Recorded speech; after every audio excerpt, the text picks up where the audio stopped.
Cloudy but 80 degrees. America's game of the week in a big one today inside the NFC South. The Saints at 5-7. The Buccaneers at 7-5, tied atop the division with Atlanta. And winners of 4 in a row under head coach Dirk Cutter in his first year took over for Lovie Smith. And for Sean Payton, 52 years old, a native of Naperville, Illinois, in his 10th year with the Saints, coming off a very disappointing loss last week at home against Detroit. Alongside Charles Davis, Chris Spielman, and Peter Schrager, Tom Brenneman, delighted to have you with us for America's Game of the Week in Tampa. Josh Huff just activated this week, and he'll watch it bounce off the goalpost. And after New Orleans won the toss, Tampa Bay will get the football. Let's check in downstairs. A lot happening to talk about. Peter Schrager. Thank you, Tom. Jameis Winston's going to be out with his number 2 receiver, Adam Humphries. He's rolled out with concussion. Look for Josh Huff, who you just mentioned. Maybe Russell Shepard and Freddie Martino to step up. As for the Saints, they are without Craig Robertson, their middle linebacker. They're also without Michael Thomas, their best receiver. And now a late scratch. Max Unger, the center, is out as well. Drew Brees and Jameis Winston going to do it up against it without some key parts. Jameis Winston, 22 years young, out of Hueytown, Alabama. As a redshirt freshman, led Florida State to a BCS national championship. 2 years later, the number 1 pick in the draft. And from play number 1, delivers a beautiful pass. And what a catch made by Russell Shepard. And Roman Harper makes a tackle who's replacing Kenny Vaccaro, and Shepard's going to come in. And this is trust between Jamison and his wide receiver. Throw that 50-50 ball, and the toughness and concentration to hang on. Beautiful. Kenny Vaccaro deciding to drop the appeal of a 4-game suspension over PEDs. They just found out on Friday they made that decision. He would not appeal. Cutting it back to the inside. They're hoping healthy for this stretch run is Doug Martin. But the man here in Tampa Bay, and make no debate about it, since they made him a number 1 pick in the draft, Charles Davis, last year, is Jameis Winston, and he is rolling. And unlike the quarterbacks that were drafted this year at the top, in Jared Goff and Carson Wentz, he was drafted to be the starter from day 1. It took about 2 days of practice to move him to that spot, and he's not going to move out of it for the next 10 to 12 years. Gain of 6 on first down, into the hands of Martin again, and he's thrown to the deck behind the line of scrimmage. Former number 1 pick of the Lions, Nick Fairley, on the stop. 3rd down upcoming. Take a look at this Tampa Bay offense, and I think a key guy is going to be Mike Evans today. He's turned into quite the target for Jameis Winston, and he'll be followed all game long by number 40, Delvin Breaux of the New Orleans Saints, except if they line Mike Evans in the slot. If he goes in the slot, it'd be interesting to see how New Orleans tries to defend him, and I believe he's in there right now. And you saw Gosder Sherless. He is starting at right tackle for DeMar Dotson. A 3rd down throw, and through the hands of the intended target, the tight end Cameron Brate. So after a 1st down on a 17-yard pass play, it's 3 more and then punt it. Well, the cover skills of a safety in Von Bell. He has corner cover skills playing safety, and Brate does not use his strength or size to separate. Excellent ball placement by Jameis Winston, and Bell with the coverage. Brate's got to make that catch. That's a drop. The Buccaneers have not been to the playoffs since 2007. And this is by far the biggest December game the Buccaneers have played at home since their last trip to the playoffs. This is a huge game. Normally, Brian Anger is among the very best at pinning teams inside the 20. With a 52-yard punt, and here comes the ageless one. 37 years young is Drew Brees. He leads the NFL in touchdown passes and passing yards, 3rd down completions percentage. What a year again. And so much of that is preparation, and how he takes care of himself in the offseason, and how much he absolutely loves to play the game. He has not gotten tired of the little things that go into playing quarterback, which is one reason he's still successful. 30 touchdowns against 11 interceptions, although he did not throw a touchdown pass in a loss to Detroit last week. That's Mark Ingram. who's closing in on a career best season, but playing through an injured toe along with a sore knee. And I'm glad we just brought him up, but you just brought him up, Tom, because we're spotlighting him here today. Mark Ingram has had one of those up and down years, had some down moments with some key fumbles, some up moments with some big games. They need a big game out of him today. They just ran the ball 12 times last week against Detroit. That's not nearly enough in order to run an effective offense. Second down, and met head on behind the line of scrimmage is Ingram, and that's Keith Tandy. Tandy starting again for the injured Chris Conti at the free safety spot. Yeah, Tandy was big against the run, and also another guy that has to play well today, Levante David. The past 3 weeks has caused 3 turnovers. He needs to get into a rhythm, just like quarterbacks. Linebackers need to get to the rhythm and see the game. And now they brought in their pass rushing unit. He's got to look for Noah Spence, number 57, off the edge.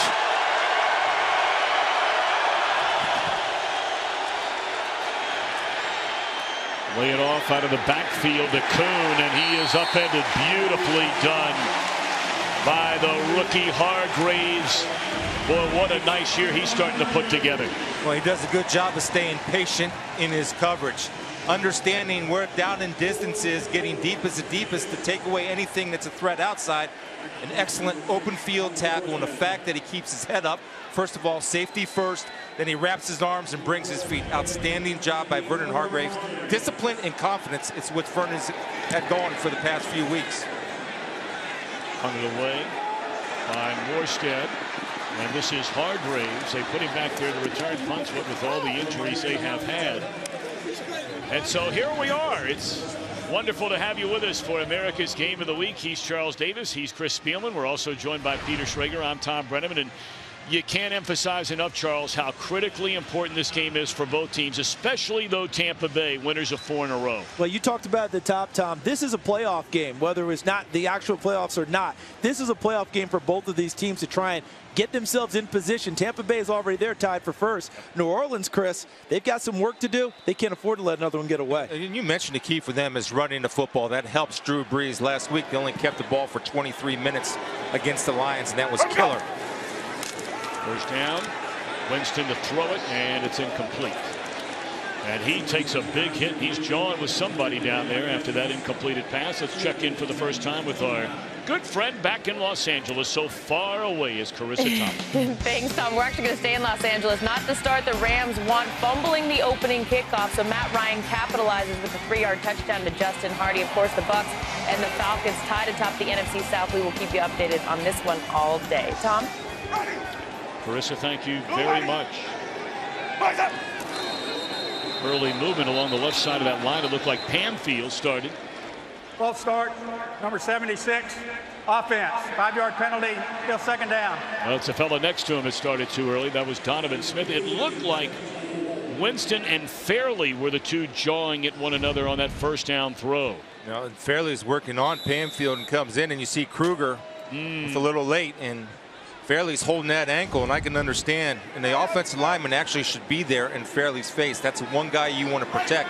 Not get in a fight, not do anything stupid, but show that you got his back.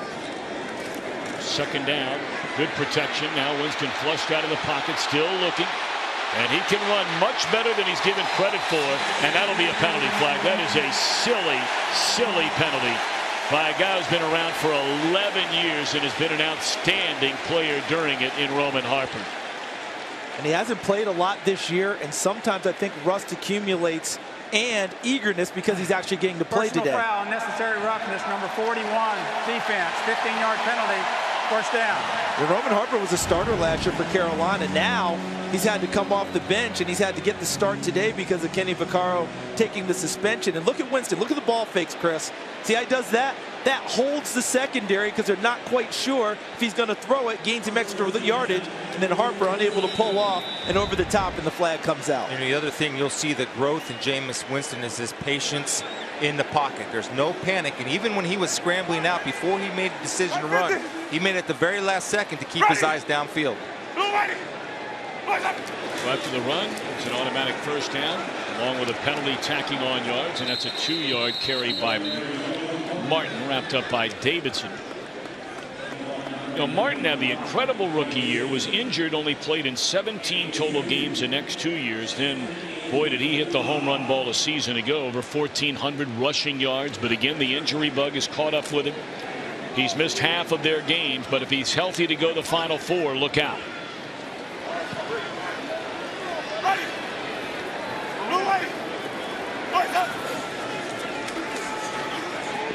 Gunned over the middle. Very close to a first down on the completion to Cameron Brate. Well, we welcome those of you who caught the end of that Miami-Arizona game. Miami very much still in the playoff hunt with a 3-point win. And Charles Davis, Chris Peelman, Peter Schrager, and Mike Pereira back in Los Angeles. Tom Brenneman, where the Buccaneers under Dirk Cutter are 7-5. They have won 4 in a row. First time they've won 4 straight since 2012, and they're on the move. Their second possession. They pitch it to Martin. Sheds 1 tackle. Flags come flying in from the secondary. And he's inside the 30. That would be a gain of almost 8, but we wait on the flag. I think this was going to come back. There's a hold in there. Holding, number 95, defense. 5-yard penalty will be added to the end of the run. First down. I had it on the wrong side. Tyler Davison, somewhere right in here. I believe that is him. Let's see what happens as the play goes away. He's pursuing down the line. See how he's holding the offensive lineman? Trying to hold him so he can't get to the second level and block the linebackers, Chris. Well, and you know what? That's doing a good job being the next linebacker, but you can't be so blatant about it. You have to hold that as long as you can. And let it go. Then let it go. And trust that your linebacker will outrun him if you disrupt his path to the linebacker.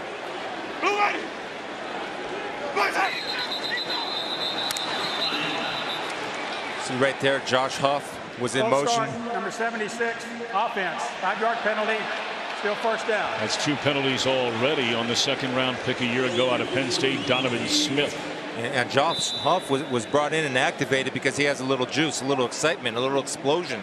Something that these wide receivers weren't known for. And he's got a part in this game because he can go the distance. And he has great speed and the ability to make something happen with the ball in his hands.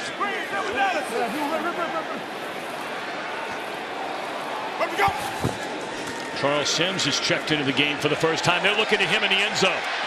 And it's incomplete. He was out of bounds. Boy, Sims really had a nice season for these Buccaneers last year. Caught 51 passes out of the backfield. He's back for the first time since early October. And that was his talent when he came out of college. He just continues to work on that. A running back who's gotten better at running inside, but his real forte, in space, split out, all the way wide at times, where he runs it downfield like a wide receiver. And he's working on Stephon Anthony, who's in for Craig Robertson, the injured middle linebacker. And Stephon Anthony's weakness is his cover skills. Neutral zone infraction, number 94, defense. 5-yard penalty, still second down. That was Cameron Jordan trying to get an early start.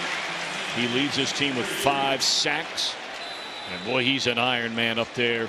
His 93rd consecutive start since being drafted out of Cal. Did you see the experience there of Gazder Sherilis? Was getting the start today. Formerly a starter, right, in the league. Hadn't played much lately, but as soon as he got some movement, he jumped as well to make sure the referees got the attention. Winston. Dangerous throw there, read beautifully again by the rookie out of Ohio State, Von Bell. This is so nice by Von Bell because he's going to have flat coverage. You see him buzz right to the flat. He takes away the outside short route, then has the vision and the burst to break it away from Martino. And that's why he's there. I mean, he has corner coverage skills. That's what's his strength at Ohio State. And also, he's a very good tackler in open field. One of those hybrid players we're all looking for, the ability to do more than one thing. To 3rd down and 10. Great protection, and down the middle of the field, a little too tall for Evans. He had a wide open receiver who has 76 catches already for better than 1,000 yards. So watch Evans down to, he's going to end up breaking to the middle, and look at the pincer that comes there. 31 inside Jarris Byrd and 40 over the top Delvin Breaux, making it very difficult to finish because he has it in his hands, but he has to know those guys are coming. And he's trying to get his hands down to protect himself. and it goes awry. Well, the second-round pick, the rookie out of Florida State, Roberto Aguayo, got off to a terrible start. He's been on a pretty good roll here lately. And they're going to need this rookie catcher down the stretch, 41 yards out. And he is true right down the middle. A big game in the NFC South. Can Breeze and the Saints answer when we come back? Today's game is sponsored by Southwest. Yes to low fares with nothing to hide. That's transparency. A lot of excitement here in the greater Tampa Bay area.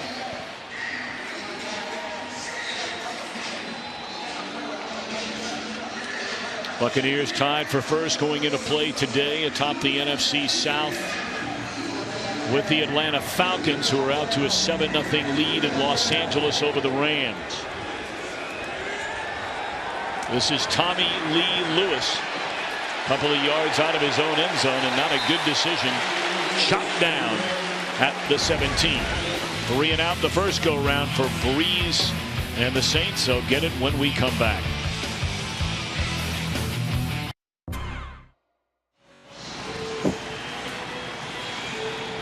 Welcome back to Tampa. 3-0 Buccaneers in front. Breeze under center from the 16. Ingram dropped behind the line of scrimmage, and that's one of the many playmakers, but perhaps a headline act on this Buccaneer defense, Levante David. All right, here's Levante. There's going to be a double team on Gerald McCoy. Now watch, as the double team comes, that frees up Levante David as Streif, number 64, the offensive tackle, could not get to him and get his job. And when you cause double teams, you might not make the plays as defensive lineman, but you free up linebackers to make plays. Of course, David scored the key touchdown. Interception returned last week in San Diego. And that's Cooks out across the 20. They'll spot it at the 22. It'll bring up 3rd down and 5 for the Saints. I think for this Saints offense, guys, for them to be efficient, as Sean Payton right there is calling plays, Brandon Cooks has to be a main factor. You have to have, in that big chart right there, that big old chart, there's got to be about 15 touches for Brandon Cooks because he's that explosive. And written over the top, Brandon Cooks, at all costs, find him, right? Sean Payton now calling plays again in recent weeks.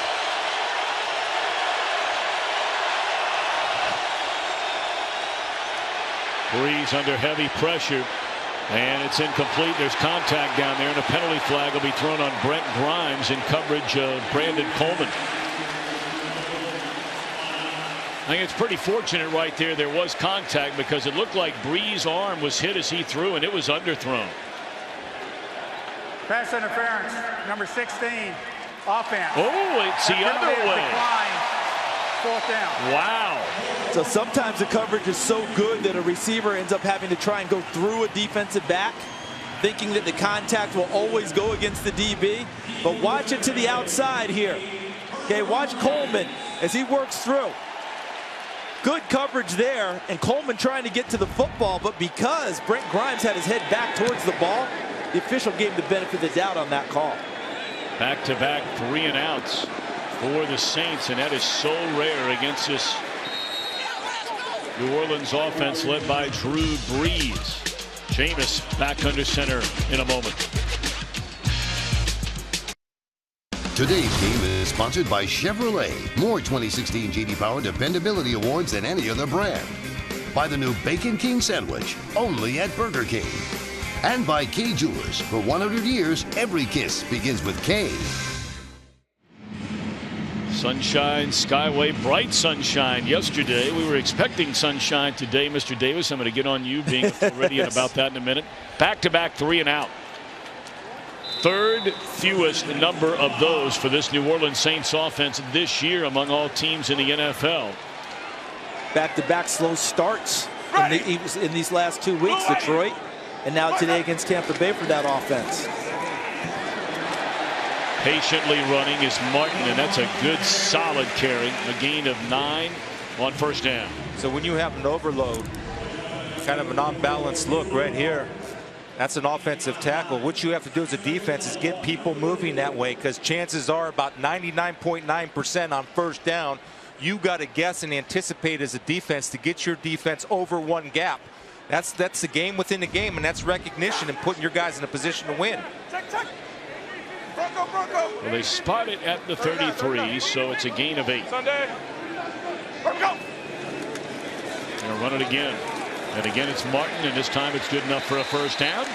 And once more, let's check in with Carissa Thompson back in Los Angeles. Thanks, Tom. Good news, bad news for the Dolphins. That successful 21-yard field goal gets them a win over the Cardinals and puts them in 6th seed in the AFC. But Ryan Tannehill left the game with a knee injury. Tom, Charles, Chris, and Peter. Pouring down rain there. Yeah, unfortunate for them. Luckily, they have Matt Moore, who has experience in this league and understands how to run their offense. They may have to do some adjusting if it's a long-term injury. Busy start for Martin, and couldn't tiptoe away from Cameron Jordan. He'll be dropped for a loss of a pair. Looked to me like the defensive front here did such a good job of stacking things up. Watch Doug Martin. He had to chop his feet in the backfield. Notice those earlier runs. See, he's trying to jump cut, find a hole. Remember the earlier runs, Chris?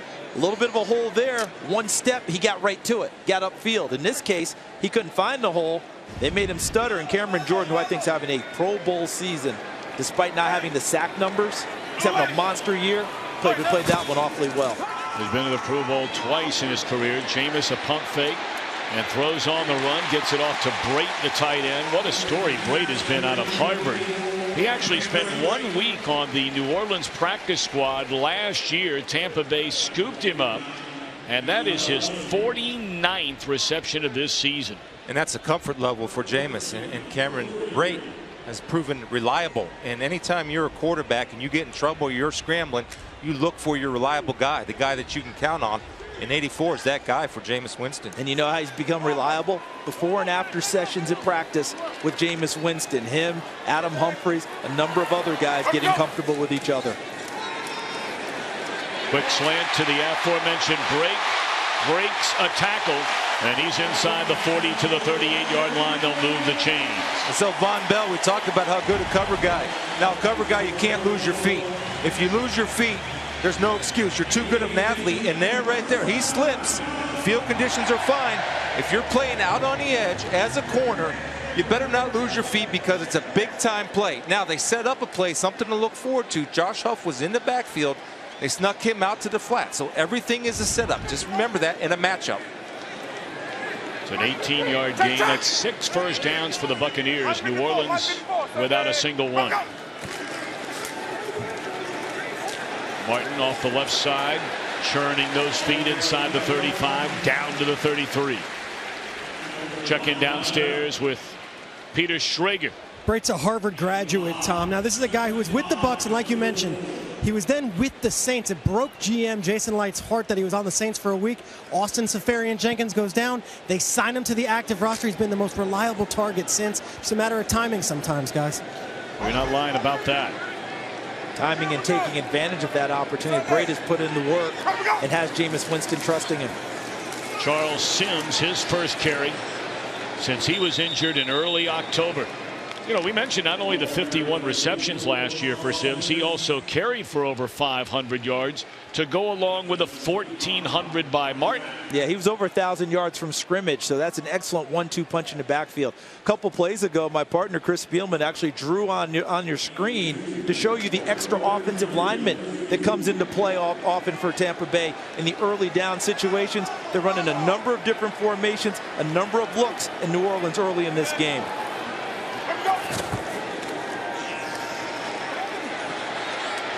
Wide open down the middle of the field, and that is a first down to the 20-yard lines, and that's Evans. Well, we talk about this all the time, and what we're going to get here is level passing. And Jameis Winston has to have time. Now watch the 3 levels. Freeze it right there. There's 1, there's 2, there's 3. When you have these guys jump the underneath guy, this guy covering dirt, it's an easy pitch and catch and recognition between Jameis and the receiver where the weakness of the zone is and setting it down. His 23rd catch on a 3rd down. And this is Huff. You just mentioned that a moment ago, Chris Spielman. Huff began his career in Philadelphia. They cut him loose after being arrested on gun and marijuana charges, and now getting a second chance in his career. This young man's been blessed with some talent now. He can play. And again, I hopefully he got his act together, but you get second chances. The more talent you have, the more chances you get. No doubt. And that's truth. I'm sorry. That's truth. And he's a talented dude that can do some things in the open field when he has the ball in his hands. Did you just say dude? Yeah, he is. He is a dude trying to tackle him, that's for sure. Back shoulder throw looking for Evans, and there's contact in the corner of the end zone. Flag comes down. That's Bro with it. We were surprised a moment ago on offensive pass interference, but this one going against the D. This one should be pretty easy because Delvin Bro never, ever spots the football. We're at the 1.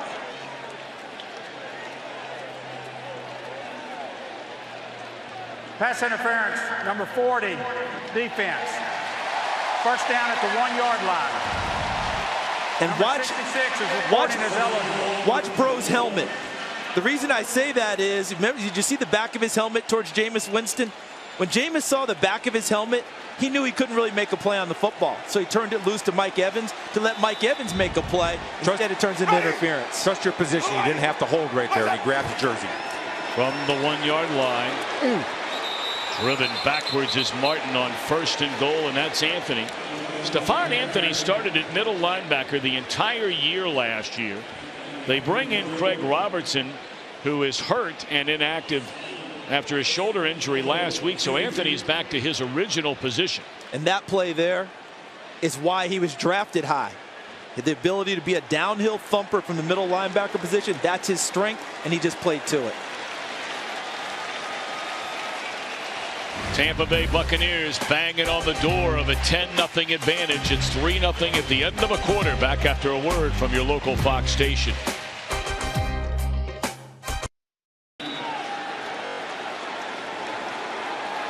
Play this drive spanning 73 yards. Second down and goal for the Bucs at the 2-yard line. Throw to the back of the end zone, incomplete. So now third down and goal. Oh, a penalty flag is in. First of all, that's good discipline by the Saints, because on 2nd and goal, it's alert play action every single time. Number 50, defense. Foul occurred in the end zone. 1st and goal at the 1-yard line. And that was a foul away from the intended receiver. Yeah, Stephon Anthony, again, the linebacker. As great as he is a downhill thumper, the pass coverage is where he struggles the most. Let's see what happens here. There's Anthony in the middle. He's going to end up picking up someone, I'm sure, right there. And you see, he got beat on the play. That was the problem, because Myers beat him, and then he grabbed him because he panicked. Give it to Martin. And he dives forward and gets into the end zone. A touchdown for Doug Martin. You know the interesting thing, Charles? The play should have been dead in the backfield. I write a note down about every single player that we do. And my note for Martin, all you get is all he has. And he gives it to you every single time, because he's going to be able to break a tackle in the backfield, but he has determination and strength and a will to get into the end zone. All you get is all he has every single time he has the ball in his hands. And he runs through the attempted tackle by David Onyemata, number 93. And then Darryl Tapp had a second opportunity, and he stepped through that one as well. Small, compact, strong, getting his legs back under him after the hamstring injury sidelined him for a bunch of this season. And went and handed that ball to a little boy sitting in a front row behind the Buccaneers bench. Point after by Aguayo is good. Oh, Merry Christmas, young man. 10-0 Buccaneers after the Martin touchdown. And golden brown. Papa John's No Pan Pizza. Try a 3-topping for $10 and a 2-liter Pepsi for $2. Papa John's, the official pizza sponsor of the NFL. Today's game is sponsored by the all-new 2017 Ford Super Duty. This is the next level. Small screen, stadium-sized content. Watch live local Sunday games right on your smartphone with NFL Mobile.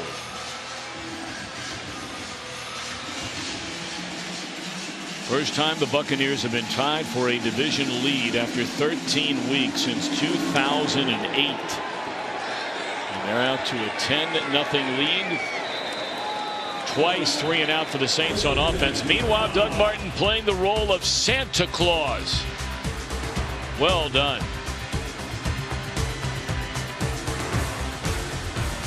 And then Week 15 kicks off with Thursday Night Football in Seattle. Drew Brees signed as a free agent with the Saints in 2006. You have just witnessed the all-time low since he arrived for total yards in a first quarter by a Saints offense. You need to throw on first down to get him in rhythm. He will throw on first down. And it's caught by Cooks. And a penalty flag comes in from the secondary after the catch is made up to the 33. So we were talking in a break. We talk about in a break about 6 plays on offense in the first quarter. They ran the ball twice on first down. When you have a Hall of Fame quarterback and there's no rhythm. Face mask number 54, defense, 15-yard penalty, first down. You have to change it up. You cannot force the running game. I've always believed you have to throw to run, especially the way they were playing 8-man fronts. You see the face mask right here on Brandon Cooks. But that's how you get a guy in rhythm. Go a little tempo. You throw on first down. You spread him out. You get the ball out of his hands in a hurry. And they got the extra yardage at the end of the play, which is not normal because it's a penalty. And you see Mike Smith, the defense coordinator of Tampa. But yards after catch is built into the New Orleans offense. They will need that from their receivers today. They're missing a big weapon in the rookie Michael Thomas. Big shot delivered by Tandy, but able to hang on to the football is Brandon Coleman. Watch the guard pull. This pulls the guard to get him out of the throwing lane, so you have this area open. This is a well-designed play. You see the pulling guard? Quan Alexander follows the pulling guard, and that creates a nice window. Coleman and Brees. Well-executed play. Now that's rhythm, and that's play calling right there. A trap pass. Yeah, it's beautiful. Empty backfield.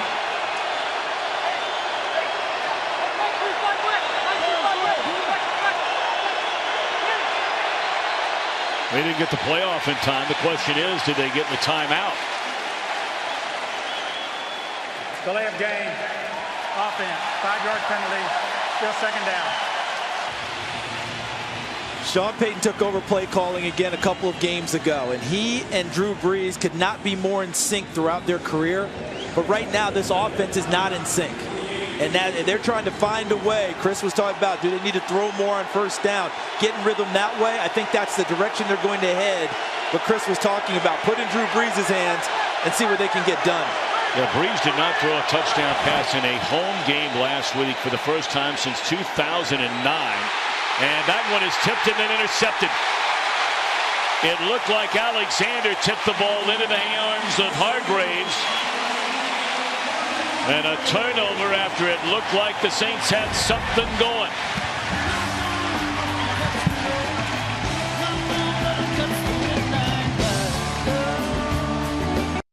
Today's game is sponsored by KFC's new $10 chicken share, a bucket for 2. KFC is finger licking good. This has been a ball-hawking defense for Tampa Bay during this 4-game win streak. Buccaneers getting 2 or more takeaways in each of those victories. First down and the carry to Sims, and let's go back to the interception a moment ago. Chris, when I first saw it, I thought it was too deep, and this was like the original Tampa 2, right? The linebacker running down the pipe. But what happens is Tandy becomes a robber, and it becomes 3 deep coverage. And watch Quan Alexander still runs down the middle, gets his head around, and tips the ball to Hargraves, who makes a play on it. Nice disguise, nice coverage by the Buccaneers. It was a late show, which confused Drew Brees. Winston steps away from trouble, spins away from one tackle, is still on his feet, and is finally driven down after a gain of 2 at the 45-yard line by Von Bell.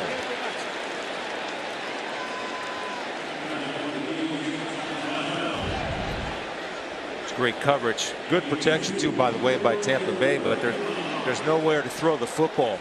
Guys are jumping routes, not covering dirt. You see Jameis Winston working, not panicking, keeping his eyes downfield. Now, the one thing I would tell him when he comes off the field, go down and protect yourself. You're too valuable to take shots. It's a 3rd down and 3. And Winston gets rid of it in time. Is that a catch up to the 45? Saints are saying no. Evans is saying yes. And it is a first down. They're not going to give him a chance to look at it. And unless Peyton wants to challenge it, they're hurrying up to the line of scrimmage. On as fast as they can to get that play in. They actually caught the Saints in a change before it was whistled dead.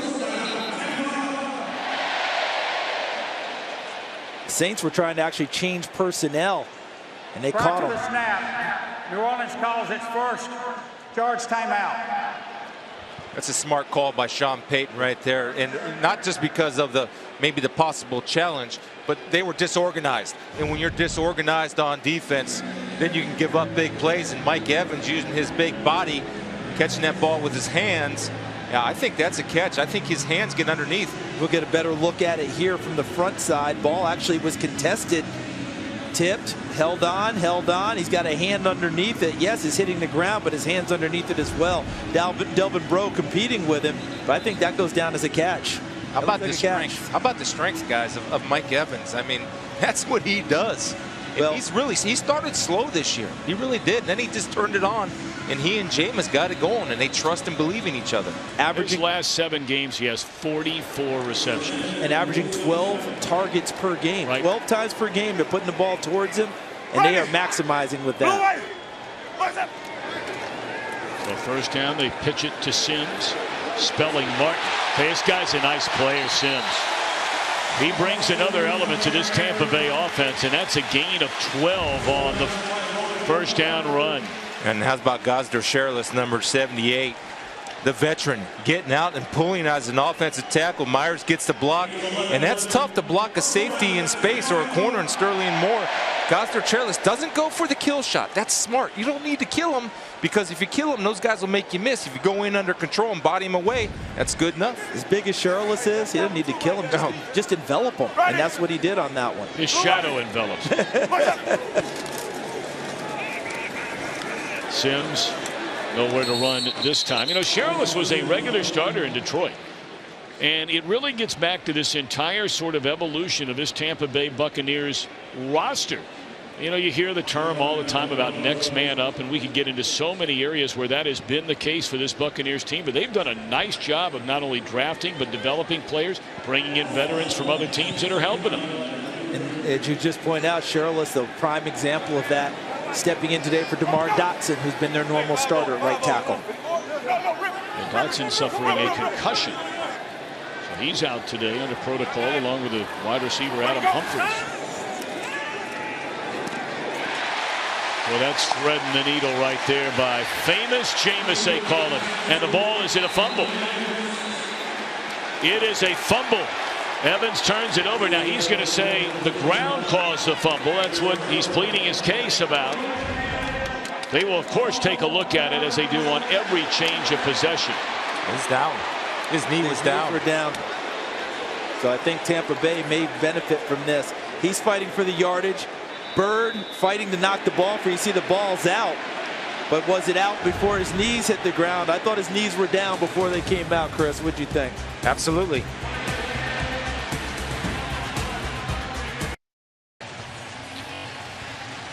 How about it, Mike Pereira, back in Los Angeles? How do you see it?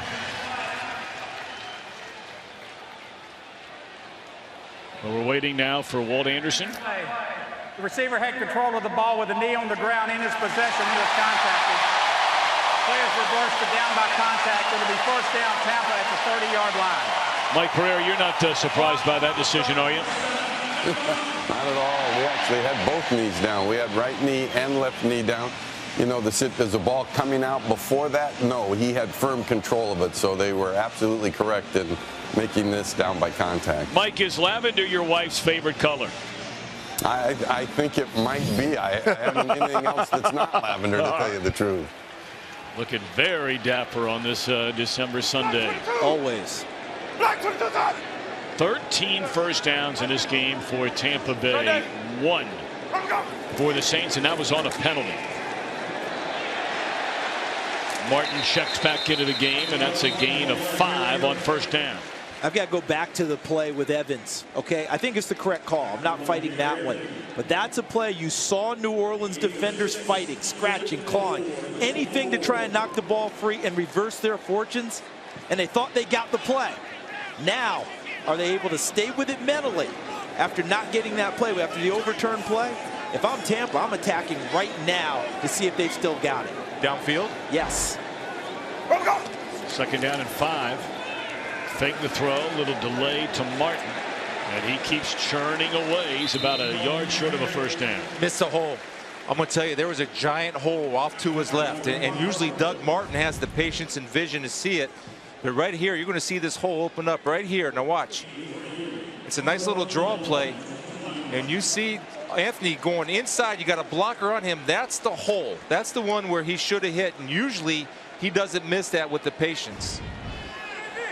My 50, my 50. Ready. Blue one. What's up? Winston is going to throw it, and it's batted down. Boy, third down at a yard. Look, you can sit here and, question every single call, but when you got it going in back-to-back runs the way they're running it, why are you throwing? And they showed a real heavy formation. Tackle, 2 tight ends to the right side, trying to fool him a little bit of misdirection, but Von Bell showed up early and really foiled that play. I think Cameron Brate missed the call because he needs to be about 12 yards on a flag route. He was not, and that forced Jameis to pull it down.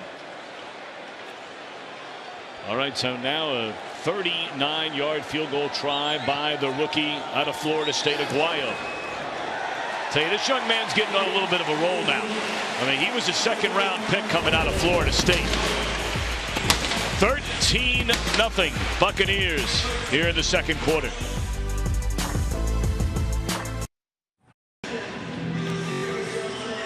Bear in mind, the only first down so far for this New Orleans offense came on a 6-yard completion, but it was a face mask penalty that gave him an automatic first down.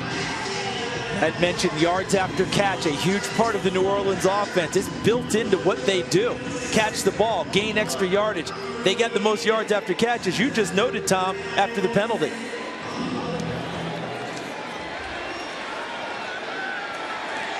Lewis will take a knee. Well, I know you know it, but America's fastest growing sports show is on FS1. Tomorrow, we debate today's NFL action, and Shannon will continue to disrespect the Cowboys. They don't hand out rings in December, Skip. Just keep talking. Undisputed at 9:30 Eastern, FS1. Well, how about that one later tonight, fellas? The only loss of the Cowboys all year long against the Giants. Season opener. Yep, season opener. Dak Prescott's first start, Ezekiel Elliott's first start. And since then, they've been on a run. But, yeah, this is going to be an interesting one, isn't it? And the Giants are fighting for their playoff lives. That's a first down carry by Tim Hightower. Boy, it's nice to see this young fella back again out of the University of Richmond. You know, he was drafted originally and played so well in Arizona. Starter for 3 years, a dynamic player, went to Washington. Injured his knee, was out of football for 3 years and got a chance last year. Good for him. We saw him gain 102 yards on the ground against Seattle earlier this year when Mark Ingram got benched. Breeze threw that one off his back foot. He was under heavy pressure from Gerald McCoy. Yep. And third down coming up. Yeah, McCoy again, his get off is amazing, but this is not Drew Brees. Drew Brees normally slides his feet and keeps his feet in throwing position. He'll slide his feet over to make that throw. And he does not move his feet. He stays in the vision of Gerald McCoy, forcing him to throw off his back foot in a fadeaway. That's what that guy does. His get off is the best in the business. At the 3 technique. He won that one early, though. Just went right past Andrews' feet and forced a big play.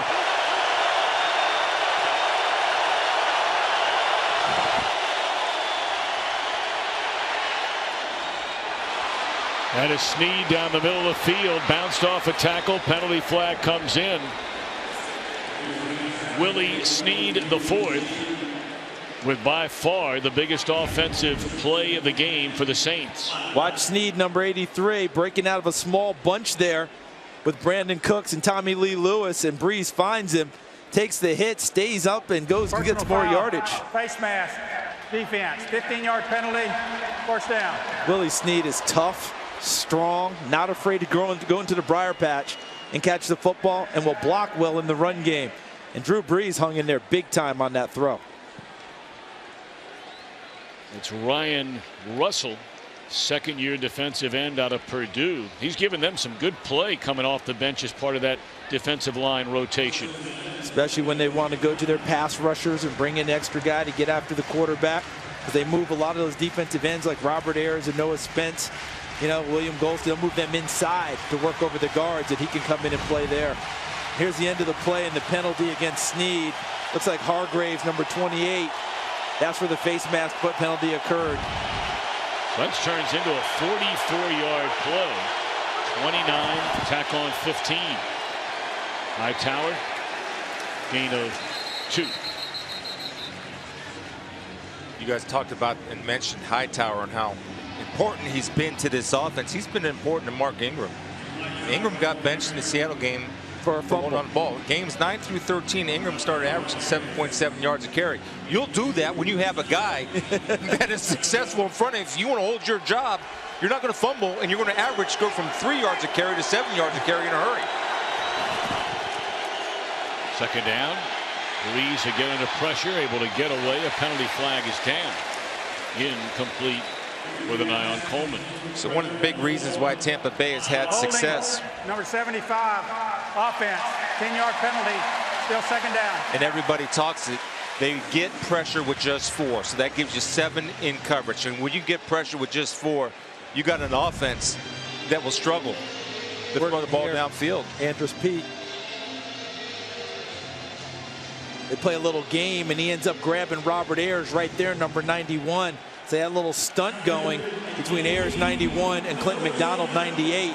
And Pete came off of McDonald to Ayers and got too much of the cloth.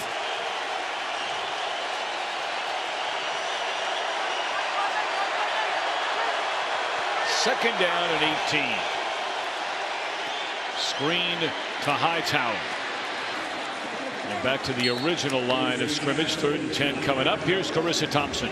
Thanks, Tom. Bucs fans interested in this one. Atlanta up 14-0 in the second quarter. Jared Goff drops back, intercepted by Deion Jones. He returns it for 33 yards and a score. Falcons lead 21-0. Tom? The Buccaneers and the Falcons have already played twice this year. And they are tied at 7-5 atop the NFC South going into play today. 3rd down and 10.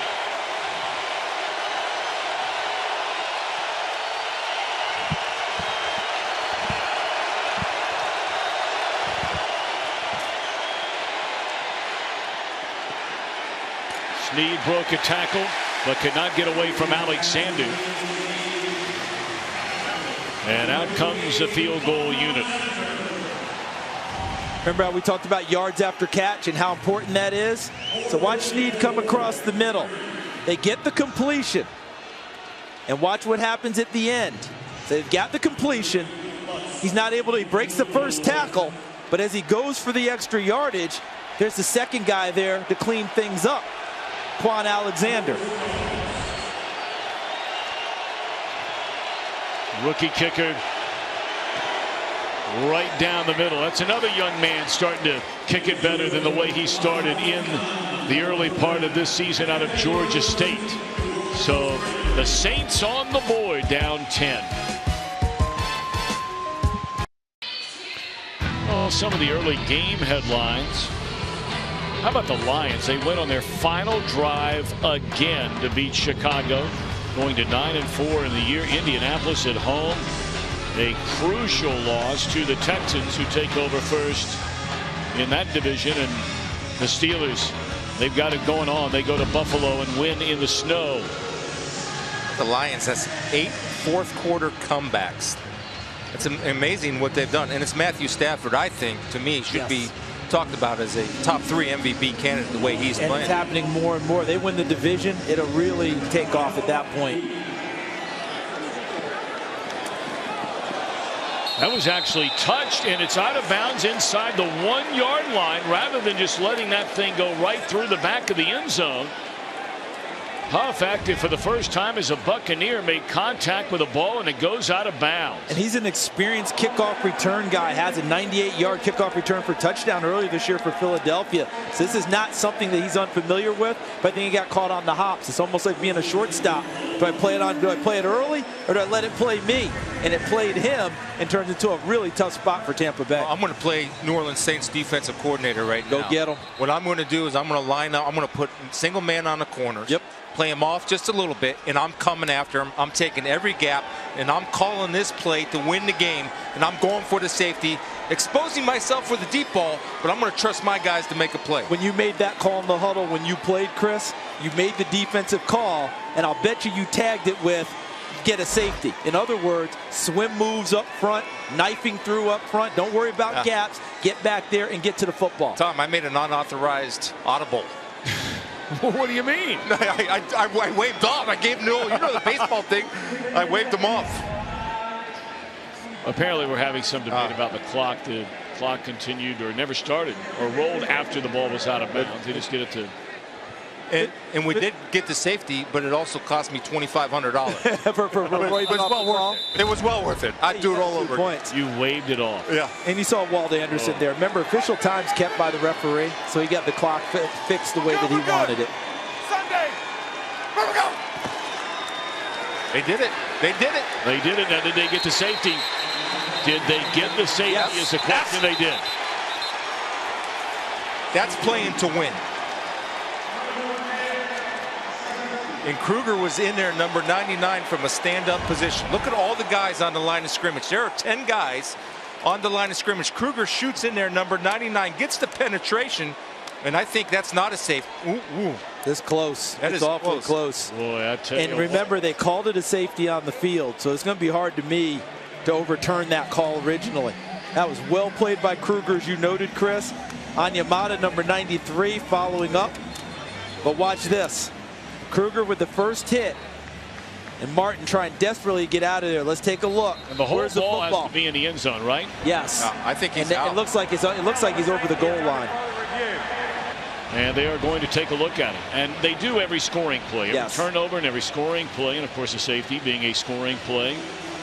Listen, no matter how this one turns out, just as Chris Spielman described it, that's what you do with defensive football. You got a chance backed up there. You actually call that as a defense. Get a safety.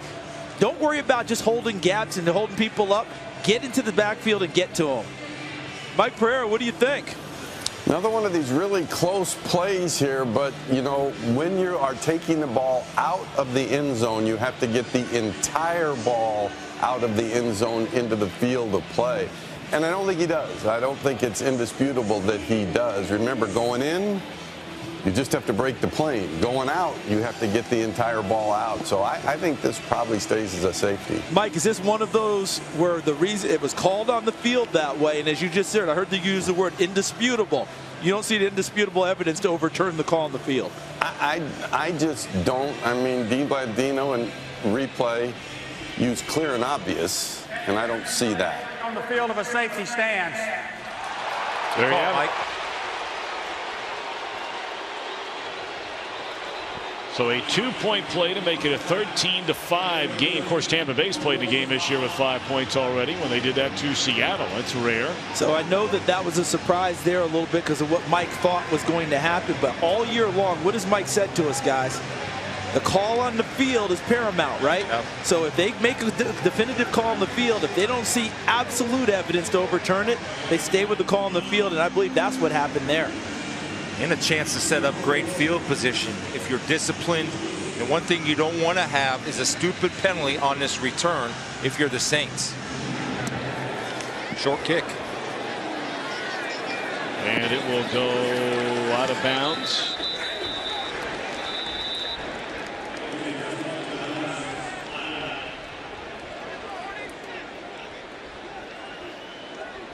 Kickoff out of bounds.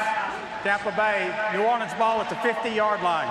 First down. Boy, you talk about 3 plays in this game. Josh Huff fielding the kickoff, the safety, now punting it out of bounds. Wow. Well, this Wednesday, from the producer of Empire, follow 3 talented singers as they struggle to find fame. Star, featuring Queen Latifah, Benjamin Bratt, and Lenny Kravitz.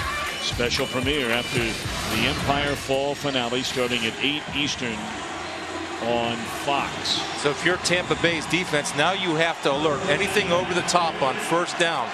New Orleans could take a shot here, so you have to be careful and not get beat deep. They give it to Ingram, and he didn't even get back to the line of scrimmage. A loss of 1. The first guy there to spin him down was McCoy. Yeah, he's a beast inside. I mean, you can see why he's a Pro Bowl guy. And what they have to do, they're going to have to start doubling to him up to the next level because he's killing the run game with penetration. Saints have run it 4 times for less than a yard per carry.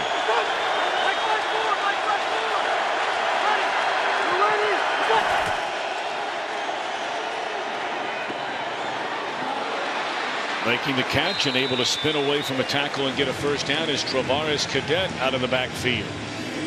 It's a poor angle by Hargraves. You're the outside defender. By no means does that ball go outside of you. You're the last man in contain. And where's the help coming from? The help is always, see, the cavalry's coming from the inside, not the outside.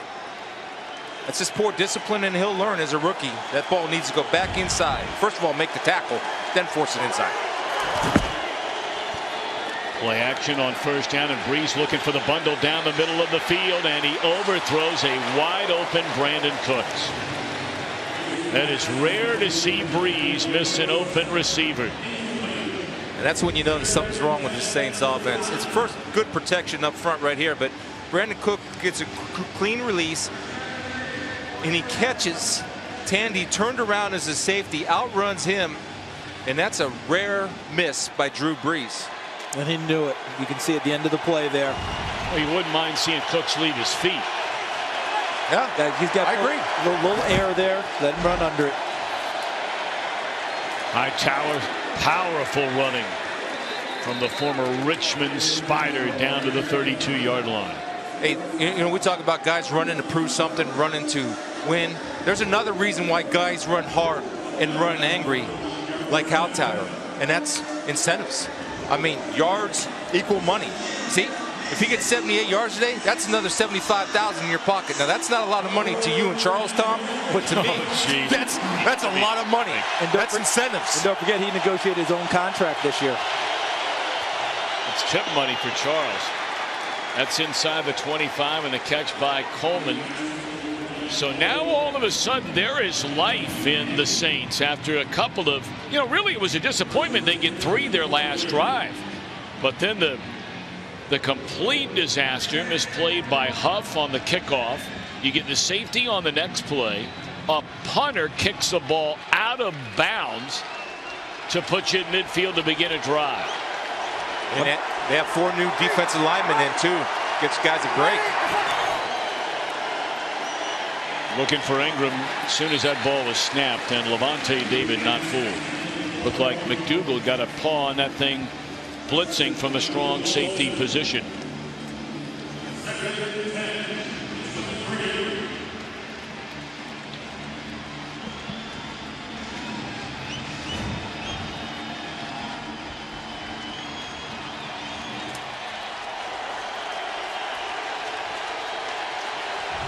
Second down and 10 for the Saints at the Tampa Bay 23.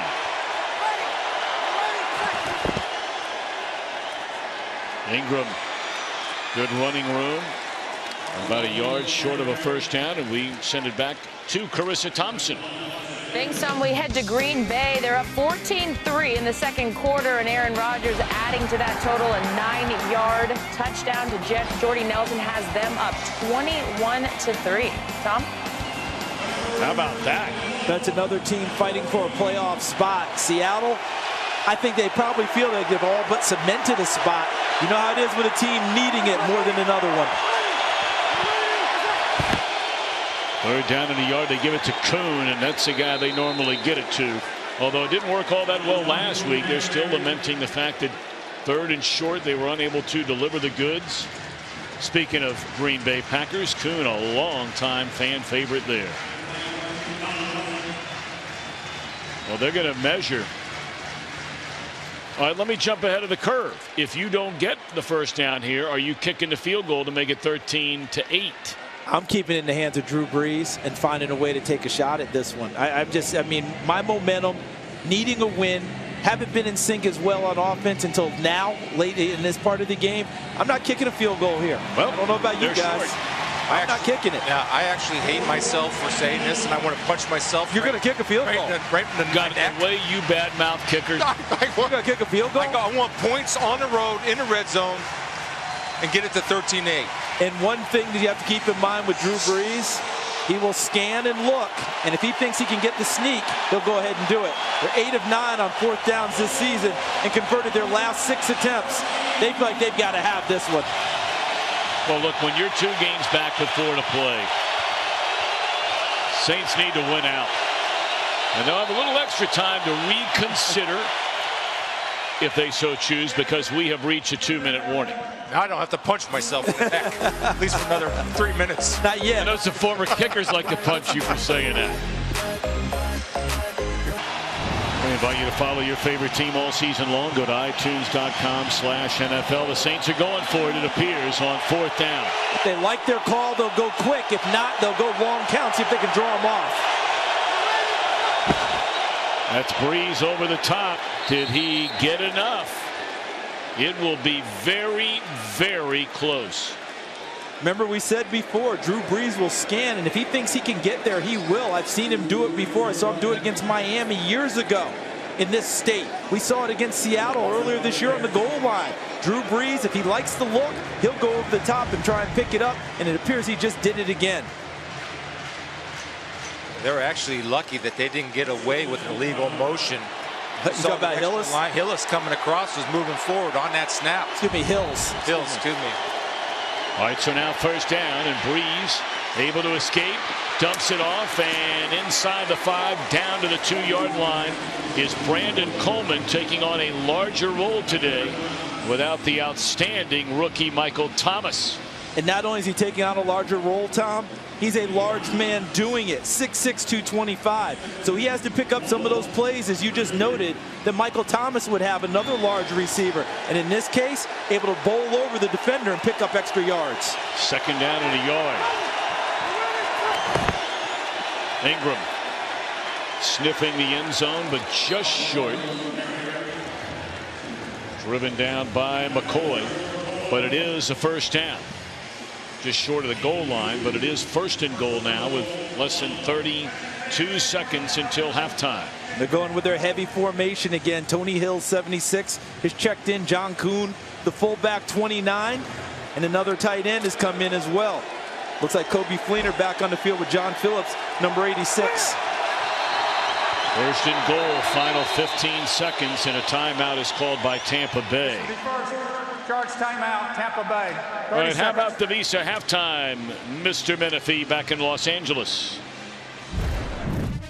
Coming up on the Visa halftime, we recap that nail-biter between Washington and Philly.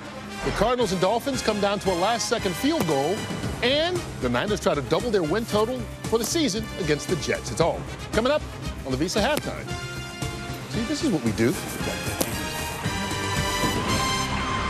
I think there's a whole generation of fans that forget how great Terry Bradshaw was. Oh, man.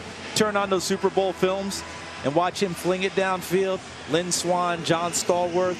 They made some great catches. Terry Bradshaw made some great throws, too.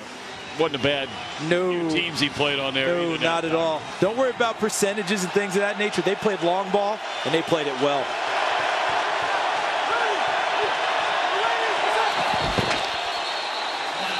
It looked like movement along the right side of that line. Was it Hills who started? Yep. That's the extra lineman and a guy that doesn't play much. Number 76, offense. 5-yard penalty. Still 1st down. And it's on the quarterback and his buddies right there to tell him we're going hard count. Be patient. You see that little hitch right there. See his eyes were pointing straight down in the head. He just got anxious. But you know, I'm from the school, Chris, and I think you probably are too. I'll guarantee they did tell him. Yeah. And he just jumped anyway. You know they go over those situations. All right, 13 seconds left. Brees to throw it. And in and out of the hands of Cadet. Mark that play down. because it's going to come down to making plays in the end in the fourth quarter. It's going to be a touchdown game or less. He drops a touchdown pass working one-on-one on Levante David. They run a little read route where he breaks it back outside away from Levante David. If he just holds on to the ball, he's dancing in the end zone. And that's his specialty, coming out of the backfield and catching the ball. I mean, he had 5 catches against Detroit just last week. And he's got 27 on the year. 13th play of this drive, which began at midfield. 9 seconds to play until halftime. Breeze in trouble. Sacked all the way back at the 18. And that's Robert Ayers Jr. And the Saints have to spend a timeout. My, oh my, how Mo has shifted the other way here. There's Robert Ayers Jr., Chris. Well, Teron Armstead tries to draw him with the fake sweep. You have to understand that Ayers isn't going for it. Because of the time and situation with the clock, they're not going to run the ball. He disregards any fake that he gets from the offensive tackle and makes a beeline right for Drew Brees. And you know what else helped there, guys? Did you see number 92, William Golston? He showed big on that play and got up and filled the sight line of Drew Brees, so he had to pull the ball down and not have a chance to throw it to someone. Let's hit a moment ago from 42 out.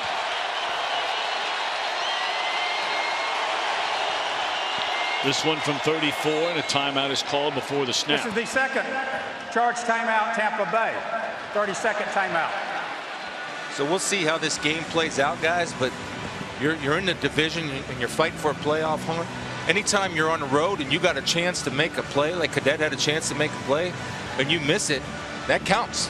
And that gives the other team momentum. And that, believe me, for Tampa Bay, this is big that they would hold them to 3 points. Yep. Then you know what else, guys? Think about what Tampa Bay has accomplished over the last 4 weeks on defense. They've been pressed hard for the last part of this second quarter. New Orleans has done just about everything right, momentum going their way. And here where they had to make a play, New Orleans gave one away with Cadet's drop, and Tampa made a play on the last play to force the sack. That's a big play for them. All right, so now the 34-yard field goal try, and it is good. Boy, what a wacky final 5 minutes of this first half. A rare score indeed at halftime. Tampa Bay 13 and the Saints 8. Kurt, Terry, Howie, Michael, and Jimmy standing by in Los Angeles. Atlanta with a 21-0 lead over the Rams. They'll bring you up to speed on what's going on. The Visa halftime begins right now. First half moments brought to you by Head and Shoulders. And he dives forward and gets into the end zone. A touchdown for Doug Martin. And that one is tipped and then intercepted. I know y'all done ate the alphabets before. Let's go eat some W's. I'm cooking the soup, baby. Here we go. First half moments brought to you by Head and Shoulders. Back alongside Charles Davis, Chris Spielman, and Peter Schrager. All right, let's start with Tampa Bay. I mean, look, they're tied atop the division at 7-5. The momentum swung against them, came back after the big sack at the end of the first half. And I thought for Tampa in the first half, missed opportunities. They ended up kicking 2 field goals in spots they could have gotten touchdowns. So you give some credit to New Orleans for holding them there. But those are opportunities they've got to cash in on. And I think their defense is hung tough most of the half. Yeah, missed opportunity for the Saints when Cadet drops a touchdown pass at the end of the half. Hey, listen. The Saints have lost the last 11 games where they have not scored in the first half. That's going all the way back to 2013. So they're fighting not only the Buccaneers, but they're fighting history. And I think what'll be interesting in the second half, you got 2 quarterbacks who don't mind taking those dagger shots. Who's going to be the beneficiary of taking them and converting them here in the second half? Only the 3rd game in NFL history at halftime with a score of 13-8. So the Saints get the football to 25, and we've checked in with our main man downstairs, Peter Schrager. Tom, I put it like it was to Dirk Cutter. I said, this might be the most important half of football this franchise has had in about a decade. He said, hey, it's the NFL. Things are going to happen. The safety's horrible. The special teams play by Huff, not great. It's how you get up. And Dirk Cutter said he loved the fact they held the Saints to 3 points there. He knows this offense is to score touchdowns, not field goals, to beat Drew Brees. He said, we're ready for the second half. Let's go. Interesting words there by Cutter. What a nice job he has done along with his staff. This tells you how Drew Brees stays on the brain of an opposing head coach. Play fake it down the middle of the field, and very lucky that wasn't intercepted. I mean, if Levante David is one step further ahead, that's coming the other way. But Chris, this is a second play by a linebacker today. Watch down the middle of the field for Tampa Bay that they've made on the football. One Quan Alexander turned into an interception. This one could have been. If Levante didn't get sucked up in that play action, he would have been just deep enough to maybe get his hands on it. Saints down the middle of the field again, and this time the connection to Snead. He's been the go-to guy when they've needed a big play, especially in that second quarter when they had done next to nothing, and he had the 29-yard reception along with a penalty. Yeah, working on the rookie nickel, Javion Elliott, and that's a skinny post, and that ball is based off of timing and thrown to a spot, and Willie Snead does a good job to dig it out. But that's a matchup. That means that's this whole game is matchups. They look for a matchup they like, they try to exploit it. Turn and hand it to Ingram. Penalty flag down. He is smothered.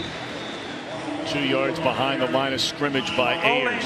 Number 64, offense, 10-yard penalty, still first down. So Gerald McCoy gets upfield really fast, right? Watch what he does here. This is a smart football player. Protects his knees and uses his hands. This is technique driven. Watch, here comes the cut block. You see that? Avoids the cut block, keeps his legs free, then runs down the line of scrimmage and gets an assist on the tackle. But right there, he did not go upfield because he read run. When he reads pass set, bam, he's gone. When he reads run, he settles in, uses his hands, and gets in for half a TFL.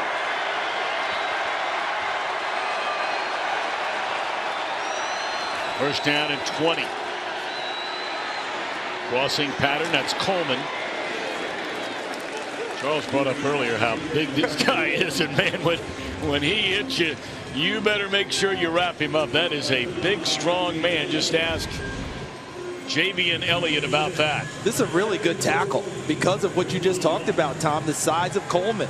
6'6", 225. Javion Elliott is listed at 5'11", 176. And not much yak there, was there? Not much yards after carry. Contact big time. Remember, this is Javion Elliott's first extensive play in the NFL. A one-year player at Florida State, a walk-on, now in the NFL. Yep. They hand it to Hightower, and a penalty flag from the far sideline in front of the Saints bench.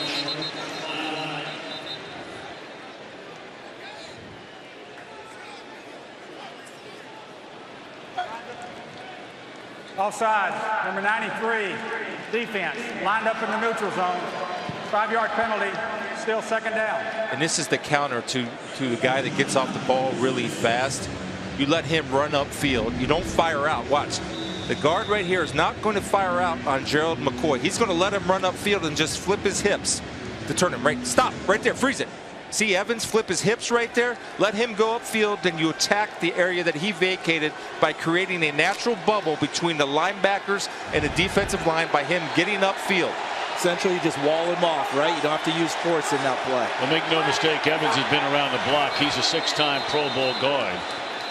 And a flag down again. False start, number 29, defense. 5-yard penalty, still second down. So 29, did he say defense? He meant offense. That's he meant John Kuhn, correct?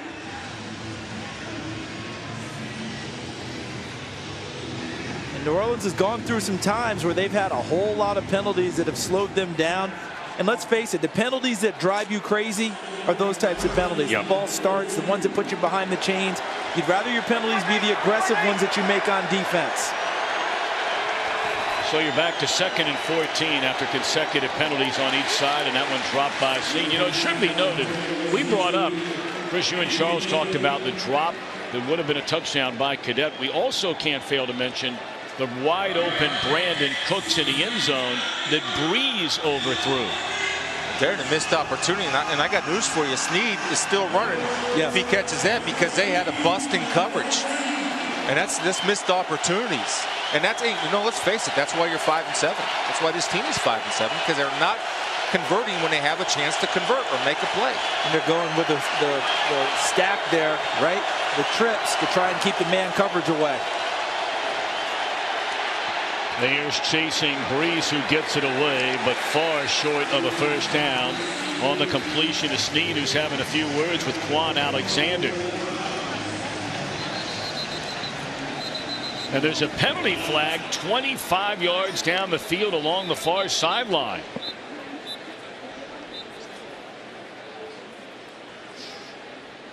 So whoever this is against should be a fine because it's an undisciplined play. And you're in December and you're fighting for a division lead or a playoff spot. These are mental errors, and tough guy, fake, false tough guy stuff doesn't work in this type of situation. You're talking about proximity, right? That far away from the play, you're not affecting anything. And that late, but right? that late, why are you getting came out late? Unsportsmanlike conduct, taunting, number 83, offense. It's a 15-yard penalty. Because it's after the play, it'll be 4th down. So Quan Alexander gets into a Willie Snead, and Willie Snead gets tagged with the penalty. See the catch? Willie Snead's tough now. He's going to try and get upfield, and look at the hit he takes from Quan Alexander. And right there, as he gets up, he goes back after him to tell him, you didn't get me, big guy. But that was one Willie did not need to do. And what's that do for you? Doesn't do a thing for you. Get up, go to the bench. It does do something. It's a positive. If it's a negative penalty for 15 yards. Well, it doesn't do anything for you. It does for the opponent. Yeah, exactly. Season high 11th penalty. And now Morstead, instead of punting and pinning him inside the 10. I mean, it's a good punt. Yep. Going to pin him inside the 20. Buccaneers on offense in a moment. Today's game is sponsored by Southwest. Yes to low fares with nothing to hide. That's transparency. By FedEx. How the holidays arrive. And by Walmart. Celebrate the holidays with Walmart. Find gifts, groceries, and fast checkouts. 13-8, Tampa Bay gets the ball for the first time here in the second stanza of this one. Winston, the numbers in the opening half, 7 of 13, 88 yards, 2 rushes for 17 yards. Winston has accounted for at least 1 touchdown in all 28 of his NFL games, all 27 that he played for the Seminoles. First down, throw a little high, but the catch is made by Martin. Buccaneers had the 13-0 lead in this game. And then you had this after a field goal. It hit Huff, went out of bounds at the 1. The next play, safety. And then the punter with the entire field in front of him. This guy's been a good punter for a long time, but punts the ball out of bounds, and the Saints got the ball at the 50-yard line. Now we talked about momentum swinging the other way. Saints give up a sack. Bro is an injured Saint. Will step aside while they take a look at him.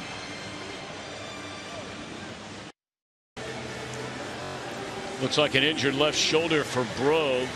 So he made contact with Martin going up to make the catch. So right here, just shoulder impact. Sometimes you hit that right on top of that shoulder, get a little stinger or pops out. There's B.W. Webb, who's replaced him, and if I'm throwing the ball, I'm testing him right away if I'm Tampa with Mike Evans. He joined the team in week 2. They're going to hand it to Martin, and he has the first down up to the 30-yard line.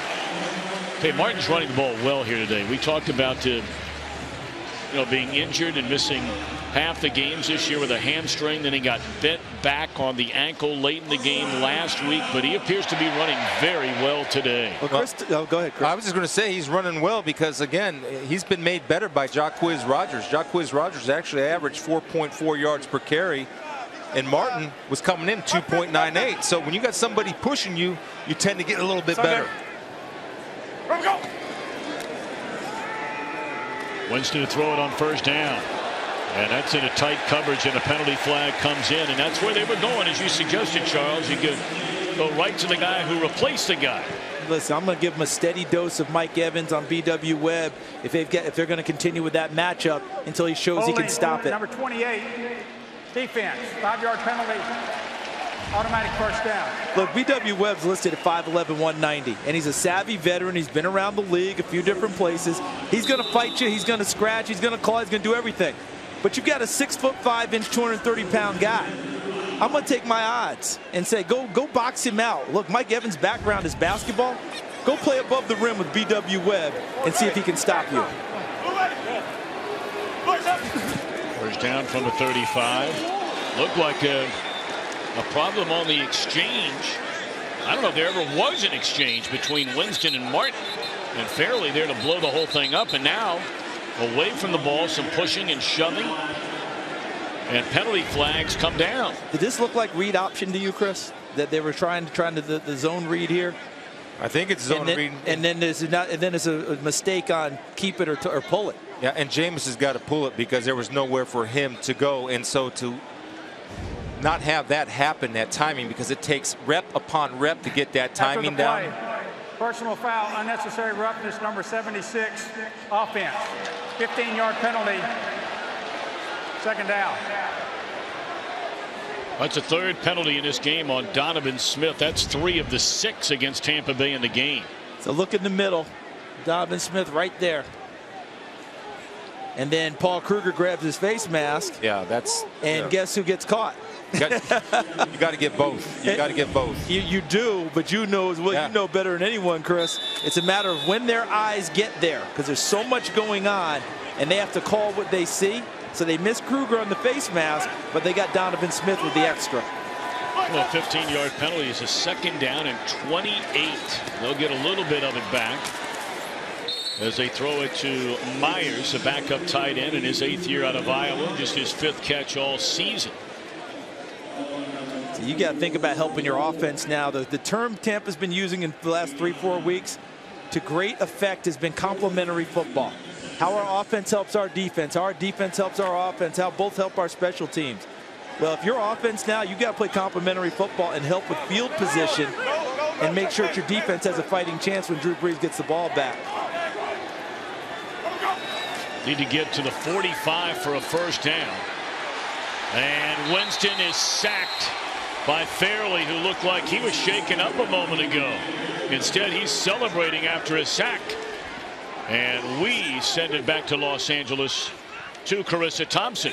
Thanks, Tom. Atlanta opening drive of the second half. They were already up 21-0, and adding to that with this Taylor Gabriel 64-yard touchdown from Matt Ryan. Atlanta sitting pretty 27-0. Tom? Hey, that old New Orleans defensive coordinator, Greg Williams, his defense is falling apart at the seams. And there's no Julio Jones today, correct, for Atlanta? He was questionable going in. Taylor Gabriel and Justin Hardy and crew have really picked up the slack. The 25-yard line. Penalty flag comes in. We'll see if that nullifies a real nice return by Tommy Lee Lewis up to the 40. Not only a nice return as to what set up the field position like you mentioned, but when you have an offense that's been struggling, you're not playing complementary football. You're not copying what the Tampa does. Illegal block in the back, number 97, receiving team. 10-yard penalty. First down, New Orleans. Timeout. It's a backup linebacker, Sam Barrington. Tight one in Tampa.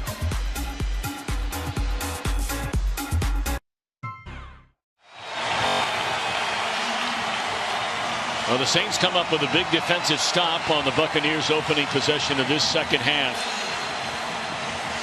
Let's be honest about it. When you're 2 games under 500, 2 games back in the division with 4 to go. Look, you can sit here and listen to the argument from everybody and his brother about, well, maybe you can go 3-1 and get in. You got to go 4-0 to get in. That's got to be your only thinking, your only mentality. And that's the position the Saints are in right now on a first down. That'll be a gain of 4 by Hightower. Let's go downstairs to Peter. Hey guys, you know the Saints are already without Max Unger, with Craig Robertson out, and Michael Thomas. The thought was Delvin Breaux might be out, but this kid's showing incredible toughness right now. They rewrapped his entire jersey. They put an extra pad on the shoulder. It looks like he's going to return. Guys, this is a kid who broke his neck in high school. Looks like he's going to return from this one. And broke his fibula at the start of this season, Peter. Not much is going to have this young man stay down, is it? Well, he's an incredible story. Denied first down yardage. As Coach, you saw him we put up earlier. College, none. I mean, he was heavily recruited and committed to LSU. It's an amazing journey to find Breaux in the National Football League. Broke his neck. No one would clear him to play. Had to battle his way through semi-pro Canadian football to make his way to the NFL. It's a huge third down here. And the screen game for New Orleans hasn't been in effect very much today, but it's always a possibility with Sean Payton. Either team reaching out and grabbing any flow or momentum in this second half. That might change now. Cooks a first down reception to the 33. It's a nice job of Brandon Cooks recognizing zone. The difference with wide receivers and quarterbacks have to be on the same page. Brandon Cooks is going to come and sit right down here. Because it's zone defense, you find the open hole and you sit it down. If it is any type of man coverage, what you do is you carry the route across the field. And that time when you're connecting as a quarterback receiver, good things will happen. Cooks did not have a catch in that route of the Rams a couple of weeks ago. Did not have a target. As the Saints are going to call a timeout, and he publicly voiced some frustration. They got him back in the act with 7 catches last week. We'll see down the stretch today. Saints in a must-win. The third quarter. Buccaneers at 7-5, tied with Atlanta, top the NFC South going into play today. And Atlanta in the process of routing the Rams. First down carry by Cadet. And that'll be a loss of 2. Alexander on the stop. Coming up Tuesday, Big East College hoops reaching a whole new level. Temple heads out to the main line to take on the defending national champion and #1 ranked Villanova Wildcats. 7 p.m. Tuesday night on FS1. Nothing like a Big 5 battle in Philadelphia, and the #1 team in the country led by the best dress coach in the country. Jay Wright. Jay Wright can dress now. Nice job by Drew Brees right there mixing up his count. And I agree he dresses well, but this is a good smart play by Drew Brees. Neutral zone infraction number 92. Defense. 5-yard penalty. Still second down. All right, now we saw Delvin Breaux head to the locker room, Peter, a second ago. What's the latest? Yeah, guys, he had the jersey on. He ran a few sprints. It looks like he's questionable return now after all. He ran into the locker room. The doctors are going to look at him further. But Delvin Breaux, their top cornerback, looks to be questionable to return now. Yeah, he was the Mike Evans guy. Right, Tom? That's yeah, well, has 1 catch while he's covered it. Brees looking for the long ball. And this time connects with Cooks after missing with him earlier in the game. All the way to the 25-yard line. It's a beautiful job by Drew Brees of using his eyes. Brandon Cooks is going to come out here and run what they call the wheel route. It's a little switch, a little stop and go. And what Drew Brees did to set that up, Charles, he looked at Kobe Fleener sitting right over the middle, moved everybody to Fleener, then allowed Brandon Cooks to create separation down the field. And I thought it was really good concentration by Cooks because he had one player, I think it was McDougal, with a hand in his sight line, and Keith Tandy, I believe, was buzzing over the top, and he knew he was coming, and he focused and caught it. 5:43 to go in the third. They hand it to Hightower. And the pile pushes him forward for 3, 4, 5 extra yards. That's a gain of almost 9. See, when you get a run like that, everybody gets excited. The offensive line gets excited. The quarterback gets excited. Then he gets confidence, and everybody gets confidence. You see him bob his head right there? I want the football. You know what else is happening, too? Remember how this game started, where they were struggling to run the football? Remember, Chris, you said, hey, they've got to get the ball in Drew Brees' hands and throw it because they can't run it right now. Well, that has changed as time has gone on. This offensive line starting to get a little better push up front. Take a look at the way things have changed since that first quarter. Caught by Snead. That's another first down. Shoved out of bounds at the 12-yard line by Elliott. When you run the ball, that's what happens. Play action is set up. I mean, that's football 101. And you get guys guessing. And the best thing it does for the New Orleans offense, it slows down that pressure that Tampa can bring with just 4 guys because you have to play run first. Well done. Good play call by Sean Payton. He's getting his rhythm. And the wide receivers have stepped up for the loss of Michael Thomas, the exciting rookie from Ohio State who's not playing today. Payton calling plays for the first time since 2012. And this is Hightower. And he is spun down inside the 5. Now he's running for cash. We already put it up in the first half. He's running for $75,000 if we get 78 yards. And this is great cutback by Hightower in vision. Willie Snead coming over there to cut it off. But you see everybody's getting upfield, creating a natural bubble inside. makes it easy for the Saints offensive linemen to get to the second level. Now, you just mentioned Sean Payton's getting in a rhythm as a play caller, right, partner? Yeah. You know what else is happening? He's been very patient with the run game today, something they weren't able to do against Detroit. Ninth play of the drive, 2nd down and 2. Pump fake. Everybody covered. Just rounding the football is Breeze. Well, 2nd down is the big play action pass for every NFL team out there. And right here, Tampa understands that, and everybody does a great job of staying on their guy, eyes back to the quarterback, not covering dirt, jumping men. Beautiful job of execution by that Buccaneer defense. All right, 3rd down and 2. You almost get the feeling they may consider, well, we'll see. 3rd down and 2.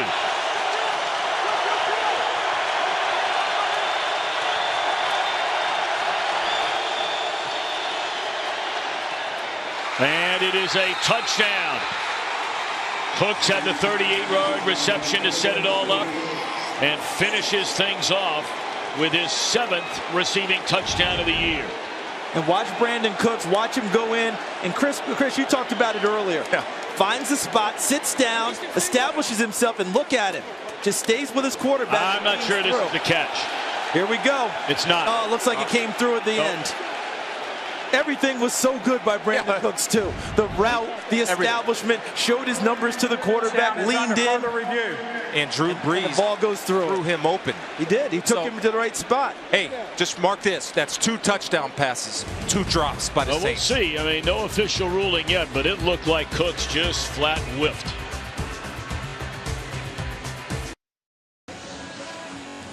Well, this is what they were looking at. And guess what? That ball's out and on the ground. This will be reversed. After reviewing the play, it's an incomplete pass. It'll be 4th down on the 4.5-yard line. A pair of drop touchdown passes by the Saints today. Remember, Travaris Cadet dropped one in the first half. Cooks drops one here.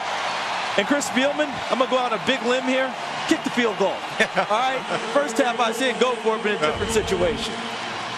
Yeah, here you're going to get within 3 yes. if you're successful, and then you'd be a field goal away from taking the lead. But oh my, what could have been. 22-yard attempt, perfect today for this rookie out of Georgia State. Good snap, good hold, and a good kick.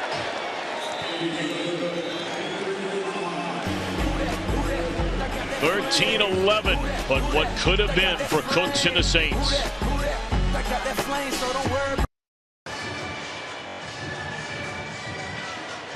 Well, Drew Brees missed an open Brandon Cooks for a touchdown in the 2nd quarter.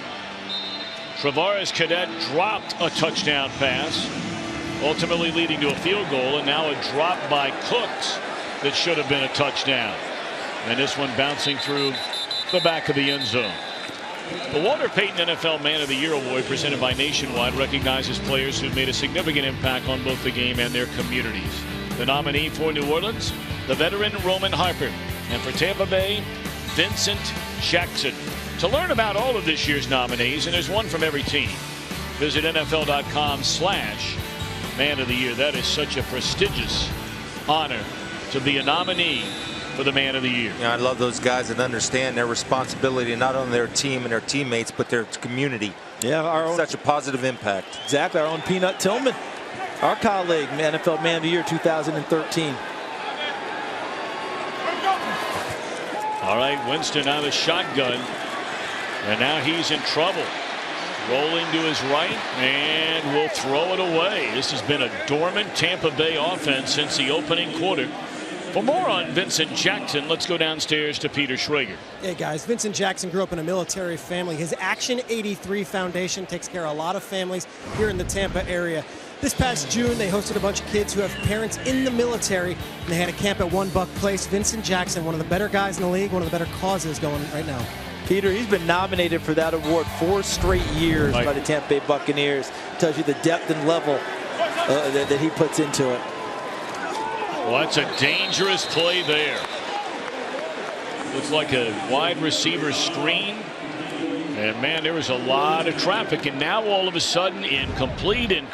You're 3rd and 10. Yeah, here's the traffic. You can't throw this screen with press coverage. You cannot and do that. When there's press coverage like that, there's no way, because nobody can get out and block in time against press coverage. The problem Tampa Bay has, they don't have any receivers or tight ends to separate down the field. Every pass Jameis Winston's thrown has been 10 yards. They're down in 10. Winston looking for something, anything, and finds a first down. And Cameron Brate, and boy, do the Bucs need that. Let's go out west to Kurt Menefee. All right, Green Bay all over Seattle. Russell Wilson has thrown 4 picks. Meanwhile, Aaron Rodgers has thrown 3 touchdowns. 2 to Jordy Nelson. It's 28-3 late in the 3rd quarter. Tom, Charles, Chris, and Peter.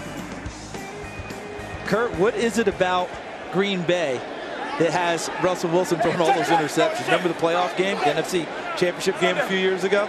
Same thing, except he pulled that one out. First down carry is to Rodgers. With Martin back in the lineup, not a lot of action today for Rodgers. He does have an injured foot. Starting to rain here in Tampa. How about it, Peter? Well, here it comes, guys. We thought it might be. You saw the Dolphins game all in the early window. It was pouring rain. Now it is coming down real hard. This could be a messy final quarter and a half. Yeah, and the Saints like a fast track for what they do on offense. Talked with a couple of coaches in pregame, and they did not want to see rain at all. Second down and 9, and how about that throw by Winston? Finds Huff, his first catch as a Buccaneer. Chris, earlier in the game, I talked about how New Orleans wasn't really in sync on offense. And lately, Tom just pointed it out, Tampa Bay hasn't been. I feel like on this drive, Dirk Cutter's putting the ball in the hands of his quarterback and saying, get us moving again. What do you think? Yeah, and that was a great throw by Winston. Good coverage, but Huff did a great job of securing that football with Von Bell hanging all over him. That ball was a little behind. A gain of 17. Ooh, Cam Jordan. Jordan all over Rodgers behind the line of scrimmage. Wow. He makes a lot of plays, doesn't he? This is just, it's beautiful. And watch what Cam does right here. And this is, again, plain run. And get off of me, please. And take Sherless. And when you have a defensive lineman that plays angry like that, it can hands in win. His hands got inside. He was low man. That guy always wins. Used his leverage and saw the football. Didn't bury his eyes. That's another problem guys have. If they bury their eyes, you can't find the ball. I don't think he said please. Yes. Man. That's good stuff.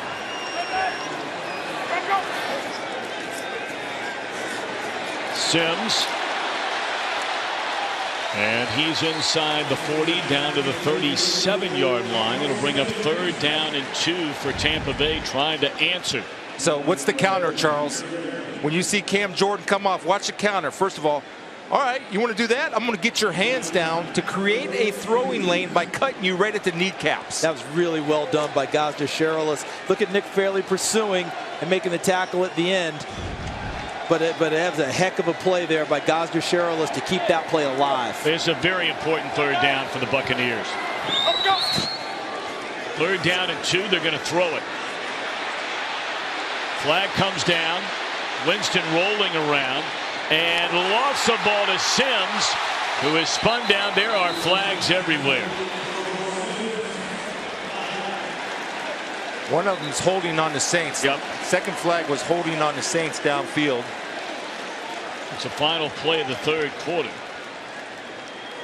When you bring 5, you have to get there. You cannot allow Jameis Winston to run around, survey the field, and find open receivers. He does find a way to keep plays alive, doesn't he? He is not the most athletic quarterback you'll see, but he has an innate sense. There's 2 fouls on the play, both by the defense. Holding number 34 defense and holding number 48 defense. Both of those penalties are declined. The result of the play is a completed pass for a first down. This is the end. All right, we're off to the 4th quarter. Oh, how important this game is for both the Buccaneers and the Saints. Fox NFL Sunday continues after a word from your local Fox station. All righty. Well, the opening quarter was completely dominated by the Buccaneers, but twice they got that touchdown in very early part of the 2nd quarter after a lengthy drive in the first. They had 116 yards of offense in the 1st quarter. They have 79 yards of offense since, but they still lead because of the missed chances by the Saints. The Saints have done a good job, and Dennis Allen on defense, the coordinator. It's a great game plan, but that last play, if you bring 5 guys, got to get it. Got to get there, and you can't let. And you're playing man behind it because then you're forced to hold on to guys as Jameis is running around free. And you see now the heavy showers forecast, but Winston's ability to keep plays alive, extend plays. He has a little of that Big Ben in him. We can take hits and still deliver the ball. On the 24-yard line, first down for Winston. Good protection, and again just dumps it off, and there's Sims again. We talked about Sims coming back and what he brings to this offense, and you're getting a look at it right here on a very important drive. Well, they're playing Tampa too, and Stephon Anthony is going to get all the way back here, leaving the check down wide open for Sims. And watch Stephon Anthony and Stupar get out of there. See how much depth they get, which I understand, but that leaves that little check down. That's easy pitch and catch, especially in weather like this. That's a safe, dependable, reliable throw. Hey, yo, you want to check it? We're good, Sunday. Let go. We'll stay with a run call. And that is Martin, who took a hit right around the thigh from Anthony and able to keep his feet on the ground and pick up 3 more. Don't wrap up, Charles. Did you hear what was going on there, though? Yeah. Did you hear when he was talking there? He was talking to his center about the line call. Do you want, would you want to go somewhere else? You want it? No, we're good. Stayed with the play. That's great communication, center, quarterback, making sure everyone's on the same page. Keep it. He said keep it where it was. Yep. Trust in your tight teammates. Trust in your linemen to make the right call. 11th play of the drive. They fake it one way, and then Jameis going to keep him himself. He didn't fool anybody there, and they were screaming for a flag on a hit on Winston. He's a running back in that situation. Yes. So his protection. It changes. The call changes because he becomes a runner. They tried to hit the shovel pass with Martin. Yep. And he did not go feet first. And you're a running back. There's nothing wrong with that. Everybody needs to relax on the booze. Yep. It's the right call. No, meaning no call. So 3rd down and 4. Look at Mike Evans right here. That's where you want to work on BW Webb. It's a big play for the Saints on defense. Into the end zone and batted away. Beautifully done by the former Buccaneer, Sterling Moore. Bucs made the decision they weren't going to give him a contract, and this is a big play. Yeah, absolutely. The ball was late and behind. He looked at Evans, but Jarris Byrd came over the top to take Evans away. That's his second read. He came to him too late, and he throws the ball behind. Yep. And he's lucky that ball isn't in the end zone for a touchback going the other way. Saints ball in the 20. Exactly right. That ball's out ahead. He gives Shepard a chance to make the play. It's a little behind. It brought Moore in, and he knocked it away. All right, so now in the rain, Andrew DePaula is a snapper. The punter, Anger, will hold it. Aguayo from 26 yards away. He's 2 of 2 in the game. High snap, but the field goal is good. All right. 12:46 to play. A 5-point game. Today's game is sponsored by Samsung Pay. Turn your phone into your wallet. Well, the first points for the Buccaneers since opening up a 13-0 lead. Breeze and the Saints coming up with 11 unanswered. And now the field goal to make it a 5-point game. 13 plays spanning nearly 70 yards, but the Saints able to make a play and not give up the touchdown.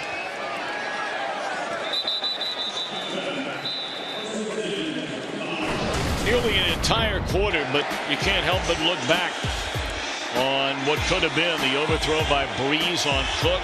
Same drive, the drop by Cadet. That should have been 7. This should have been 14. So we have 3 incompletions there, right?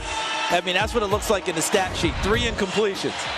But hidden things have big-time messages. That's 3 times that there could have been points on the board for the Saints. So some incompletions are way bigger than others. Oh, yeah. All right, but plenty of time left for the 37-year-old Austin, Texas native, future Hall of Famer in Breeze. And that one is thrown incomplete. A rare miss by Drew Brees, and the reason why that ball was thrown low his footwork was all messed up. Usually he's precise in his footwork. And that time he was parallel to the receiver. Feet were parallel as opposed into that boxer stance or that throwing motion that he's noted for. Yeah, that's one you clip and save because you don't get it often with Drew Brees. Some of the most impeccable footwork that's ever been seen in the NFL. Exactly.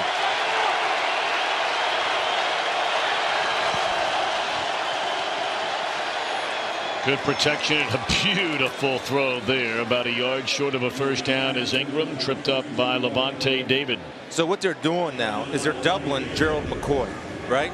Right here, that's McCoy getting doubled. So when you're getting doubled, that means 3 other guys are working one-on-one, and they are not winning their one-on-one battle. See the double team right here? Lolito coming over, and nobody else is winning their one-on-one battle. So if I'm McCoy and say, look, I'm getting doubled, somebody needs to step up other than me to make a play and get pressure on Brees. Give a lot of credit to the New Orleans offensive line. They know they're going to double. Everyone else has to win their one-on-ones. Yeah. And that's what their offensive line just did. Each team with 1 sack in the game. And the Saints will spend a timeout. First timeout by the Saints here in the second half. So, fellas, we come back full circle here now and welcome you up to the broadcast booth. The bottom line is this. The Saints pretty much have to win out. They're 2 back, 4 to go. And it's very clear Atlanta is running away and hiding from the Rams in front 42-0. So Tampa Bay trying to keep pace. Yeah, trying to keep pace. Remember, right now Atlanta owns the tiebreaker, even though they've split the games or other tiebreaks to come into play. But Chris, when I look at this game, and I look at, we just showed the missed opportunities by New Orleans, but they're still right there. Who would have thought 3 weeks ago we'd be talking about a defensive struggle between Tampa Bay and New Orleans? And the thing I would take comfort in if I'm a Saints fan, Drew Brees, we know he's physically tough.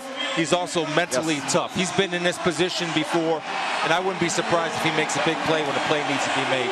Chris, he's been there 29 times as a New Orleans Saint with fourth quarter comeback wins.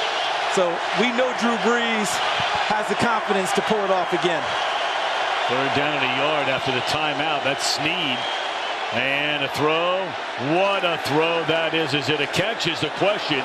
And the official says yes to Travaris Cadet. And that'll move the chains to the 41-yard line. Really nice job of Cadet understanding where he is on the field. And Brees throwing the ball low and away. It's his guy or no guy. And that's a matchup they liked. Cadet working one-on-one with Levante David, and we talked about it all year and all day. This game is always about matchups and where you can take advantage. Tampa Bay scrambling to get the right personnel on the field for this first down run by Ingram. That's a gain of 2. And let's go back to Kurt Menefee in Los Angeles. What a season Vic Beasley is having. Tied for the league with 13.5 sacks. He's got 3 today, including this strip sack for a touchdown against Jared Goff and the Rams. He's got to work on his celebration afterwards. He was okay on the sideline no matter how this looks. It's 42-0 starting the 4th quarter. Sack, forced fumble, touchdown. That's a 5. That's a quintuplet or whatever that is. Number 5, Quito. Pretty darn good. Here's a throw, and short of a first down by about a yard, maybe 2 is Fleener. First time we've called his name today. You know, they had Ingram in there, and my question would be, where's Hightower? I mean, Hightower is running angry and mad and running for money. And that's the guy that I would have in there. Now they have no backs in there right now. Well, there's Hightower, and Ingram's just down the trail from him, empty backfield.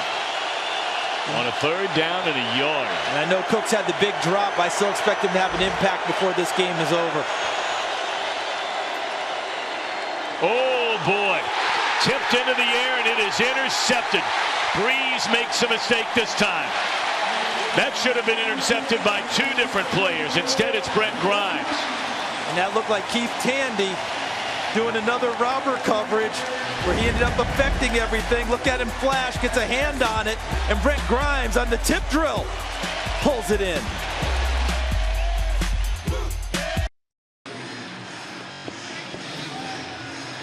Last 2 games, 5 interceptions, not a single touchdown pass by Drew Brees. We told you last week was the first time in a home game he had not thrown a touchdown since 2009.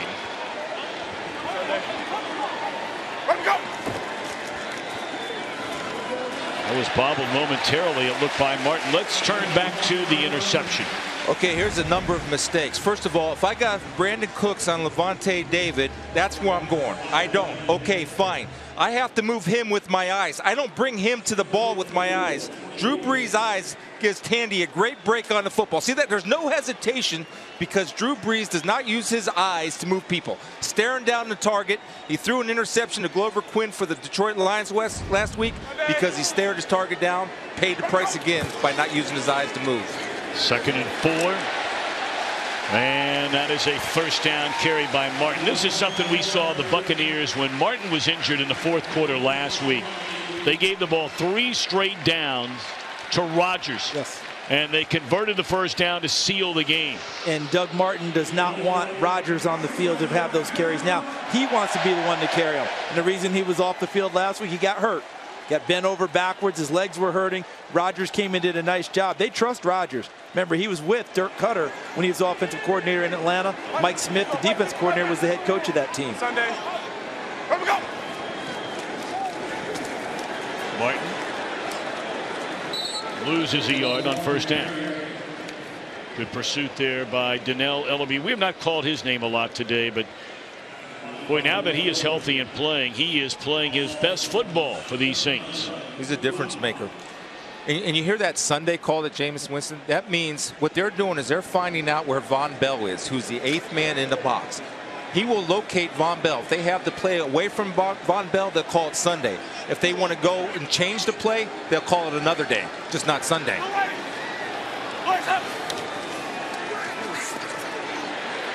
Winston is sacked all the way back at the 40-yard line, and that's Von Bell along with Cameron Jordan. Look, Cameron Jordan, I talked about him at the top of the show. Watch the rush coming in. I think he's coming from the right side. You know, your screen right. Look at it. Plays a little game, little stunt, and goes through 3 people, and also got plenty of help from Von Bell on that play. But Cam Jordan is having a year that deserves Pro Bowl consideration. But a lot of times the Pro Bowl guy is the guy who has the most sacks. That's right. Cam Jordan's playing all-around great football. And Winston fortunate to hold on to the ball there as he was between those 2 Saints. All right, so now you're 3rd and an eternity. 3rd and 22. And Winston is getting some of the yardage back to Martin. And he's to the 45-yard line, but a chance to really kind of seal this thing up. I mean, a long way to go, but you kick a field goal here, you make it really tough. Excellent job by the Saints on defense, finding a way to get off the field. Smart play by Winston taking the check down there and giving your punter a chance to affect field position and help your defense. But give a lot of credit to the Saints defense. If you look at their numbers coming into the game, you wonder how the heck they're doing this today. Coming into the game ranked, what, 26th on defense in the league. End over end punt by Anger, trying to pin him deep. And did they flip it back in time? It is down inside the 1-yard line. That is spectacular coverage. Ryan Smith batted the ball back, number 29. And right there to haul it in inside the 1 is Alan Cross. I mean, you can't do it any better than that. So we welcome many of you watching the Green Bay Packers and the Seattle Seahawks, and the Packers are just steamrolling Seattle. A surprise there. Here, you know Atlanta's winning. They're crushing the Rams out west. And the Rams are, or rather the Falcons and these Buccaneers are tied at 7-5 atop the division. And don't adjust your TV. Yes, the score is 16-11. You probably expected a shootout. But right now the defense is affecting the game. This is huge right here for Tampa Bay. They've got a chance now to really pin them deep. Well, remember, the Saints got a safety on when Tampa Bay was backed up at this position because they went all-out blitz. Now, if I'm Tampa, I don't do an all-out blitz because I have the lead. Right. I play somebody deep. You better account for McCoy, number 93. They're going to throw it on first down from the end zone. A wobbler. And that was nearly intercepted off his own back right there by McDougal. And that ball almost appeared to be laying on the top of his back. And you're taking a big chance there. And New Orleans has done it over the years. But there's not just the possibility of the interception, which is big, right? It's also if you get a hold in the end zone. A holding penalty against your offensive line, that's a safety as well. But that's been Sean Payton, the New Orleans Saints. They've done it for years. To them, it's not a gamble. That's part of their offense. 2nd down and 10.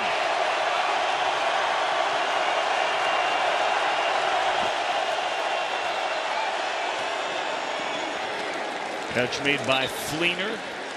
Or no, first time today by John Phillips.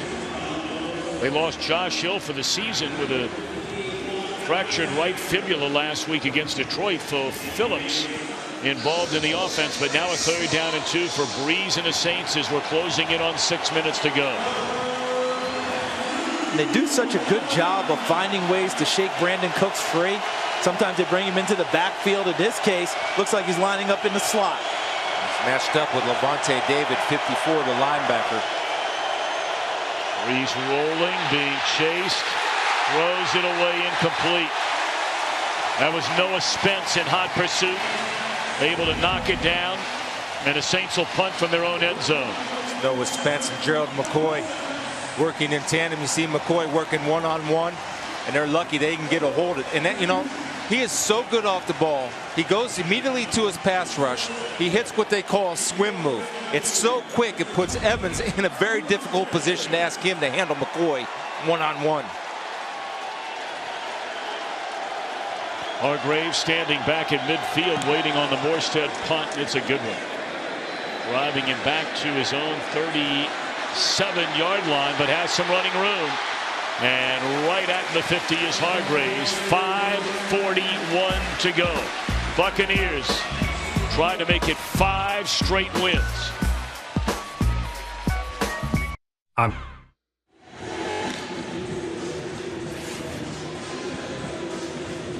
5:41 to go here in Tampa. Drew Brees has not thrown an interception last week at home against Detroit. Not today. Winston, a pretty quiet game. 178 yards, has not thrown a touchdown. But the only numbers that matter, those on the scoreboard.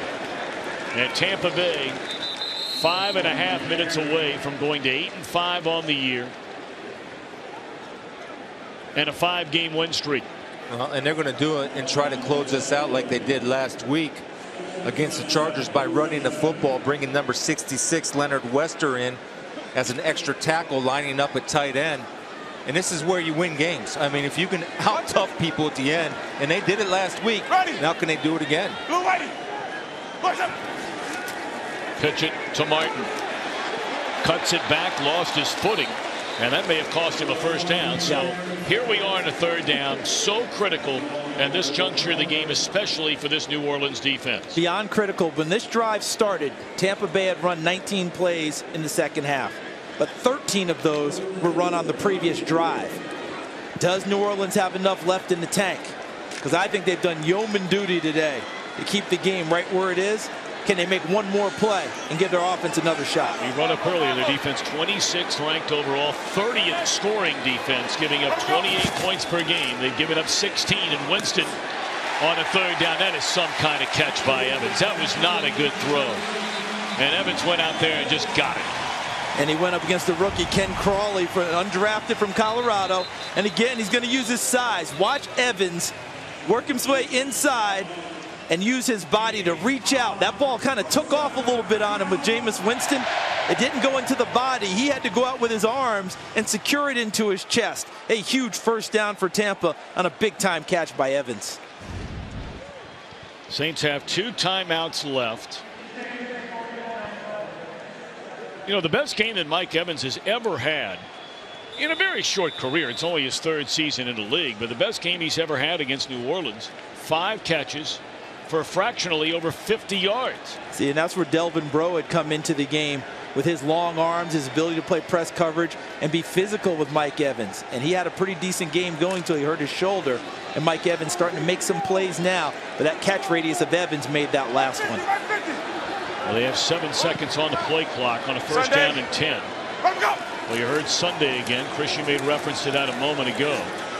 And they put it in the hands of Martin, and that'll be a 2-yard pickup. And the other thing, if they're smart, what they'll do is you watch the play clock. Use all of the play clock. Snap that ball with about 2 seconds left to go. Then you're going to force New Orleans to use their final timeout eventually. Just take your time. And no penalties, no sacks. And the other thing that's got to be concentrated on in the huddle is tell the running backs, ball security, 2 hands on the football. The details at the end of the game under pressure is what wins football games. And how about that little stat there for Jameis Winston? The last thing he's thinking about, but he's had a touchdown in every game he's played in college and the NFL. And I've been told that goes back through high school. Well, there's no doubt about it. Sunday, let's go. They turn around and hand it off again. And Martin for a yard. You know, you spend a little bit of time around Jameis Winston, and regardless of what your perception of him might be, and look, he was involved in a situation or two at Florida State that certainly you don't want to be involved in. There's no denying that. But once he has stepped foot in the NFL, this guy has been a model citizen off the field. He has been tremendous on the field. And the respect and the admiration that he has from his teammates and coaches is second to none. Just think about this season, guys. The letter he wrote to the players that galvanized the team. A game ball to the fans after a big win here. The things he does in terms of leadership. Yeah, as Dirk Curtis said, he's unique that way, but it's genuine. Well, now timeout going to be called by Tampa Bay before this 3rd down, and another big 3rd down.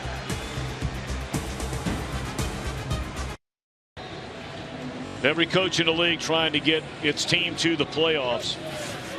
You know, bear in mind here, the Giants play the Cowboys later tonight. They still have to play the Redskins again. The Vikings and the Packers still play one another. The Saints have to play the Cardinals. The Buccaneers play the Saints again. There's a lot going on here. Yeah, we are dealing with a lot of stuff here. Tampa Bay trying to get to 8-5. Green Bay looks like they're well on their way, right? Right, to 7-6. And Atlanta well on their way to 8-5. That's a done deal. That's a done deal. So you're seeing these records here, and as you noted, these matchups coming up are going to be so crucial because Green Bay finishes in Detroit. And that may not be for a division title, the way Detroit's going, but maybe Green Bay's playoff life going into that game. So there's a lot happening. And Green Bay has to play Minnesota. Exactly.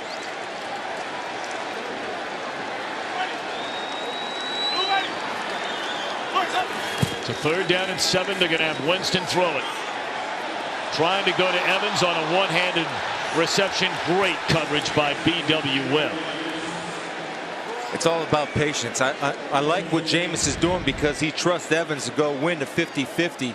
But B.W. Webb staying parallel, does not get turned. They're in a fighting match, both hands. Guys have hands on each other, and B.W. Webb going up to the highest point and keeping that left hand of Evans away from the football because Evans is grabbing him, trying to make the great catch. I like the way you put it there, Chris. Both of them fighting it out, so that's why the flag stayed in the official's pocket.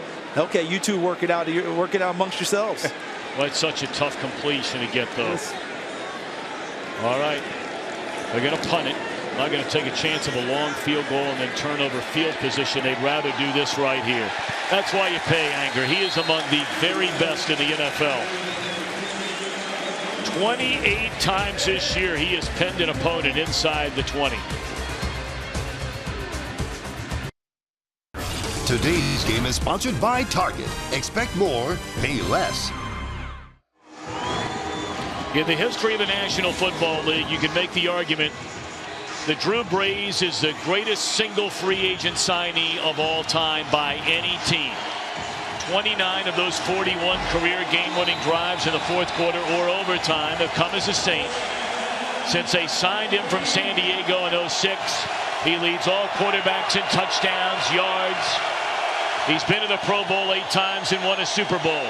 Can he bring his team back? Snead up to the 21-yard line.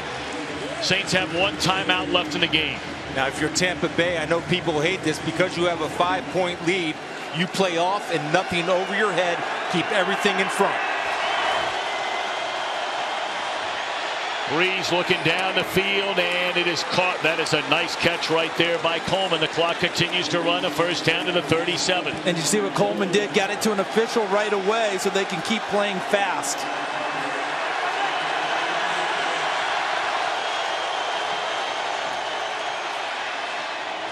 Just as he's hit, Breeze able to get rid of the ball, and heads up right there by Cadet. Did he get out of bounds to stop the clock? He did. 1:15 remaining. He had to navigate his way to the sideline too, didn't he? Good observation there, Tom. How about the sidearm, knowing where your guys are with somebody hanging on your legs, delivering a strike to Cadet. Now, Tampa Bay, you still say soft coverage. If they move down around the 35-yard line, if you have blitz packages, that's when you start doing that. But remember, they're a very good team. They're a zone team mainly, but they also can get pressure with just 4. 1:15 to play. Great protection down the field. And right into triple coverage with an eye on Cooks. And it looked like Cooks had an eye on McDougal or Tandy. Yeah, and Tandy did not play the ball. No, he played the man. Now, if he goes and plays the ball, watch 37, Tandy. He'll come into your screen here in a minute. He'll be in the back end. If he goes and plays this football, he's got to pick. But look, his eyes are down, and he goes right for the shot, and the ball goes right past him. And that was your classic Tampa 2 defense, with Quan Alexander, number 58, running down the middle of the field, what they call running the pipe, trying to take away the crossing routes. 1:08 to go.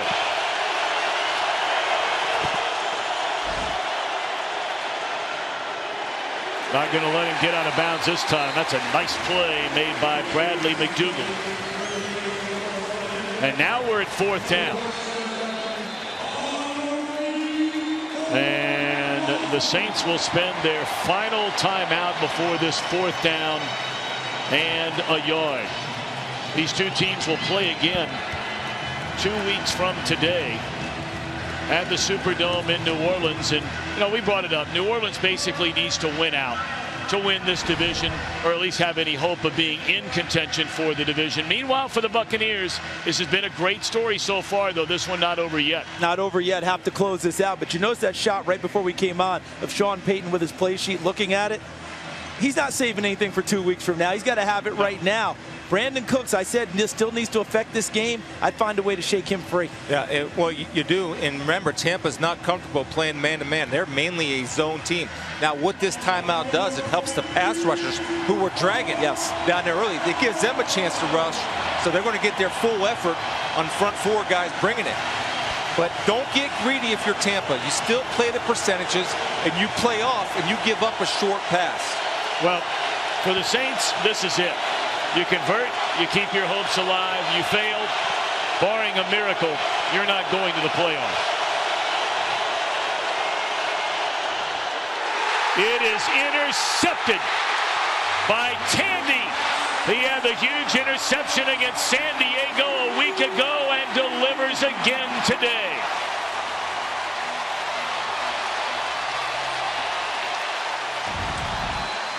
Tom, you talked about the interception that Tandy had against San Diego. All right, so watch as this play develops. He again sees it and drives on the football, makes a play. At San Diego, he felt he had the read on the play and communicated it to Vernon Hargreaves before the play. They collaborated for the interception. Earlier in this game, we saw him make 2 excellent breaks on the football. One resulted in an interception, and he breaks another one now and gets it. He wants to be a coach. He's got his eyes on the game plan right now. And remember, he's not the starter. He's filling in for Chris Conte. Well, I'll tell you what he has. He has a beat on Drew Brees because, again, he's breaking on Drew Brees' eyes. He's not breaking on the ball. He's looking and anticipating where Brees is going and makes a game-winning interception for the Tampa Bay Buccaneers. 2nd week in a row. By the way, this is the first time in the Hall of Fame career of Drew Brees he has had back-to-back games of throwing 3 interceptions. And oh, by the way, it's back-to-back games without a single touchdown. No way anyone could have seen that coming with Drew Brees in this New Orleans offense. First time the Buccaneers have won 5 straight games going all the way back to the 2002 season.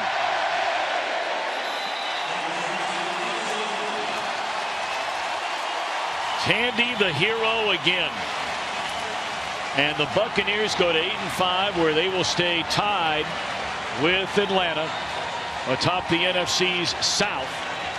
Each team at 8-5. Again, a reminder, those 2 teams will not play again this year. The Falcons and the Bucs. So for Charles Davis, Chris Spielman, and Peter Schroeder, I'm Tom Brenneman saying so long from Tampa. We'll be sending you to the conclusion of the Seahawks and Packers.